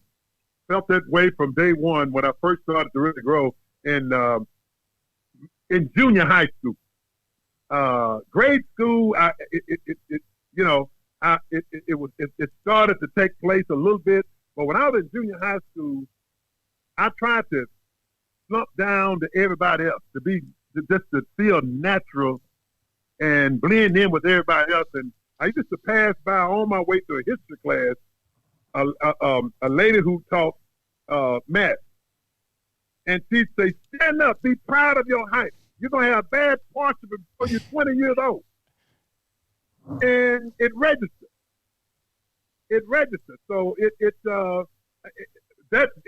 I tell people all the time, regardless whether it's sports or business, whatever it is, if you're successful and you think back how you got there, it's always somebody that helped you along the way. Now, it was more than her, but her telling me that to feel proud about my height registered with me. And from that point on, I started, I guess you'd call standing tall. Yep. And feeling proud about it. Ed Too Tall Jones, former Cowboys great, Tennessee State, #1 pick in the 1974 draft, with us on this draft day in 2020 on Sikkim 365 Radio. Paul? And who was the dirtiest offensive lineman you played against that would that maybe enjoyed that chop block that you hated so much? Well, he played on the other side. Mm-hmm. To be honest with you, during my 15 years, we didn't call that dirty. But I think the dirtiest in the history of the game, I'm going all the way back to when I was in college with the guys, in high school with my friends watching football, and we would talk about that. And since I've been out of the game, was Conrad Dobler from St. Louis at the time. That's what Smokey wrote down. My life, and I wouldn't attempt to try and tell you some of the things that I saw, especially on film, because, you get the 3 previous games to study when you're in the league. And we would see him doing some stuff to players that we could not believe. Sometimes Coach Stouter would just stop the film, and he'd turn around and look at us and say, "Can you believe that?" I mean, it's just, and I'm one to never wish any harm on anybody. But I tell you what, the stuff that I saw him doing to players, it came close. when you brought that up, I wrote down on a notepad here for these two youngins, I wrote down Conrad Dobler as you were about to say his name. I knew that would be the name. Too Tall Jones is our guest on Sikkim 365 Radio. Do you miss sports? Are you able to have enough what you're doing now? I mean, you kind of have how are you handling everything? And maybe you don't miss it at all.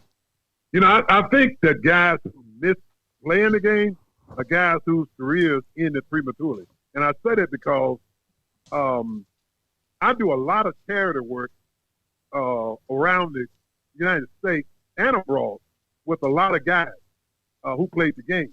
And I hear it's always the guys whose careers ended prematurely because of an injury or what have you, or just weren't quite talented enough to last longer. They're the ones who bring it up all the time and like they're just trying to bring back history.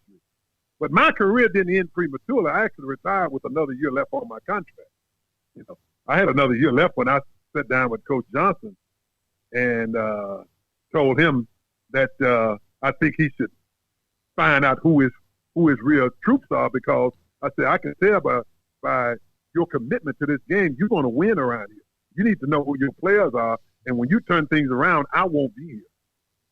And he looked at me and hugged me and said, man, thank you so much for giving me a year. Wow. So I was burnt out. And when I say burnt out, was anytime you don't enjoy doing the off season, making that commitment, working out, because that's what carries you through the season.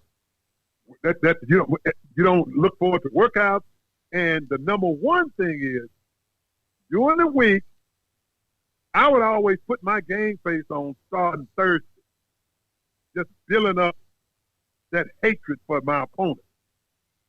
Where by the time Sunday rolled around, I wouldn't care if it was family in front of me. It was going to be trouble. But when you don't look forward to a game, you better get out. You better get out. Smart. And it got to the point where I didn't want to pay the price, bringing film home, studying film at night, to the point where I'd wake up, the projector still running. And then when I didn't get that excitement, that adrenaline rush the night before the game, where I couldn't wait to put that uniform on and get out there, that hit me. And I think the reason why was because, talking about a person here who started out playing baseball when he was young, playing basketball, box, I was burnt out because I was always there. Mm-hmm. And at some point in your life, man, your body can only take so much. You're going to burn out. And I burned out both physically and mentally. Well, it sounds like you are full throttle right now, young man. You sound like you're fine, and it's great to hear your voice, and it's also great to hear your passion, and also reminisce about the greatness of your time with Tennessee State, the draft, and with the Dallas Cowboys, and continue. Good luck with what you're doing with all the charitable work. I've seen you at various things, as a guest, as an appearance, autographs. Don't ever lose that passion, Ed, and thanks for your time. We appreciate it so much. Hey, thanks so much for having me. That's Ed Too Tall Jones, number 1 overall pick in the 1974 draft out of Tennessee State. 15 years in the NFL. 1 year he retired to box and then came back. This is Sikkim 365 Radio. We're approaching the time to announce the 10th annual Academic All-Stars team. 20 elite student athletes who excel in both academic and athletic competition from Central Texas high schools. And right now, focused on the nominations that have come through so many great young men and women to choose from. Hi, this is David Smoke.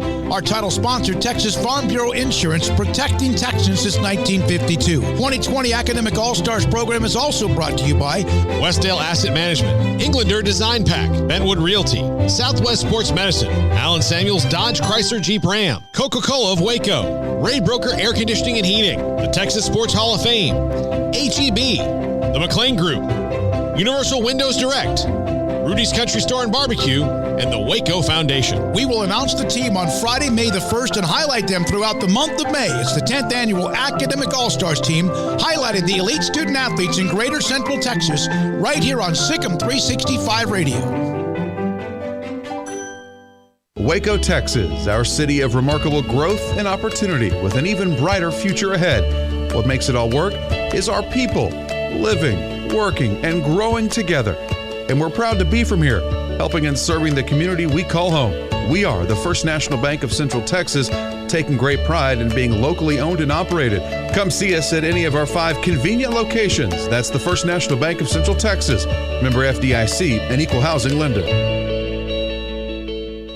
Hi, this is Brad Talbert, head football coach at Holland High School, and you're listening to Sikkim 365 Radio with David Smoke, Paul Catalina, and Greg Smoke. Let Camille Johnson Realtors guide you seamlessly through the process of buying your dream home or selling your current one. Commercial, farm and ranch, or residential, Camille Johnson Realtors can smoothly and successfully lead you through any transaction with a team of 24 experienced agents who are excited about serving you. Camille Johnson Realtors services the entire greater Waco area. If you're in the market to buy or sell, contact Camille Johnson Realtors, 104 Midway Center in Woodway, or find them online at www.camillejohnson.com. Camille Johnson Realtors, elegant, charming, warm. Welcome home. Texas board-certified personal injury trial lawyer and Baylor alum David Willis and Baylor alum Parker Willis are ready to help if you or a loved one has been wrongfully injured in an auto accident, SUV rollover, industrial accident, 18-wheeler crash, or were seriously injured by a defective product or recall drug. Call them for a confidential and free case consultation at 1-800-GOT-HURT or visit them at texastriallawyer.com. Principal office located in Houston, Texas. In this day and age, you must be able to change how you do business. Think outside the box to ensure that you service your customers. And at Waco Custom Marketplace, we've created our own drive-thru for your Monday, Wednesday, and Friday shopping needs, 10 a.m. to 6 p.m. So you can still order and enjoy from our great butcher shop and bakery, including 2 pounds of 8-ounce salmon fillets for $24.05, 2 pounds of 4-ounce catfish fillets for $4.90, sliced ham or turkey, American cheese and smoked sausage, fresh chicken breast, 3.5-pound whole chickens, sliced bacon, boneless pork chops, 80/20 ground beef, 4 pieces of sirloin steak or 4 pieces of ribeye steak from $19 to $35. Marinated beef or chicken fajita meat plus a loaf of bread. Fresh carrots and Idaho or red beef potatoes or white onions. Pinto beans and white rice, flour tortillas. So the great product, customer service, and tradition continues at Waco Custom Marketplace with a drive-thru only Monday, Wednesday, Friday, 10 a.m. to 6 p.m. Waco Custom Marketplace, 425 Lake Air Drive in Waco. How did Edward Jones become one of the biggest financial service companies in the world?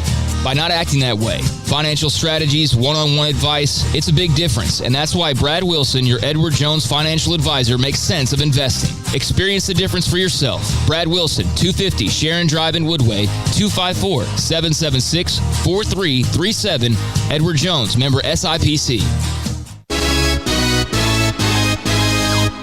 Hope you enjoyed Ed Jones. Ed Too Tall Jones. In fact, Leon on the Riverbend Liquor and Wine text line. Love this guy. He's still so cool. He was fantastic. Sorry, I thought I hit stop. Were you over there trying to spin records or something? Hey, that's the next thing for me. Okay. Give myself a cool name like DJ Icebox. I don't know. Yeah, DJ Pauly D is already taken, yeah. so Pauly C maybe. I can do that. Although it's a little too similar probably. Yeah. I might get bookings just because of that. Yeah, maybe. You get some of those, I guess, business owners who know kind of the name but don't really know the name and get a little confused. Absolutely. Yeah. Doesn't seem like that hard of a job, I'm just going to tell you. What, spinning records? Yeah. I could never have had, it's like doing the drum. I couldn't have played the drums. You have to be such a coordinator. You have to really have just a talent. Yeah, there's a talent to it. I think there's people that can do it without much talent, but the good ones are good for a reason. Well, there's actually a system to it. So at the Super Bowl in New York, the media party, Questlove from The Roots was the DJ in the Tonight Show. For people who don't know The Roots before the Tonight Show. But Questlove was the DJ, and he was absolutely unbelievable. And so I would compare it to eating a steak at Mickey Mantle Steakhouse or Morton's or somewhere where you've had this ridiculously high-priced steak. And then every time I've seen a DJ since then, it's like I got a $2 steak at the grocery store. Well, he's probably the top of the list of guys that you wouldn't want to be compared to, or that you would love to be compared to, but then again you wouldn't because he's just so much better than most everybody else. He's an extremely talented guy, kind of like some of the extremely talented guys we'll see later on tonight with the NFL draft. And Joe Burrow, LSU quarterback, it's pretty much a foregone conclusion that he's going to be the number 1 overall pick to the Cincinnati Bengals. And he had a funny tweet a few hours ago, obviously a big day for him. And he just said along the lines of, don't make fun of me tonight because all the barbershops are closed. So he has not been able to get a haircut, but as Deontay was saying, he'll have a hat on very soon. I mean, he won't be in that green room long before he's got a Cincinnati Bengals cap on, so I don't think the haircut's going to matter too much, but he's a fun guy, and, still a lot to be determined as far as his pro career goes, but he was super exciting last year to watch, and I look forward to him and all the rest of these guys getting picked later on tonight. And yet another player entering the year, even though people knew of him, and LSU was going to be a top 10 program, but another player that was probably not one of the top few players' favorites to win the Heisman Trophy. No, he wasn't. And of course, he was above average and good in his junior season, but he wasn't that good. But, of course, the team was the same way. The whole team got better. It wasn't just Joe Burrow. Ed Orgeron and that whole Dave Arnett, they all got better from that year to this past year. You wonder, and, of course, they had the shootout with UT, which was a game that could have changed college football. I'm not saying that if Texas wins that game, they don't still have their problems, but it changed college football. It vaulted Burrow and LSU on the national scene. Texas, obviously it was a devastating loss at home.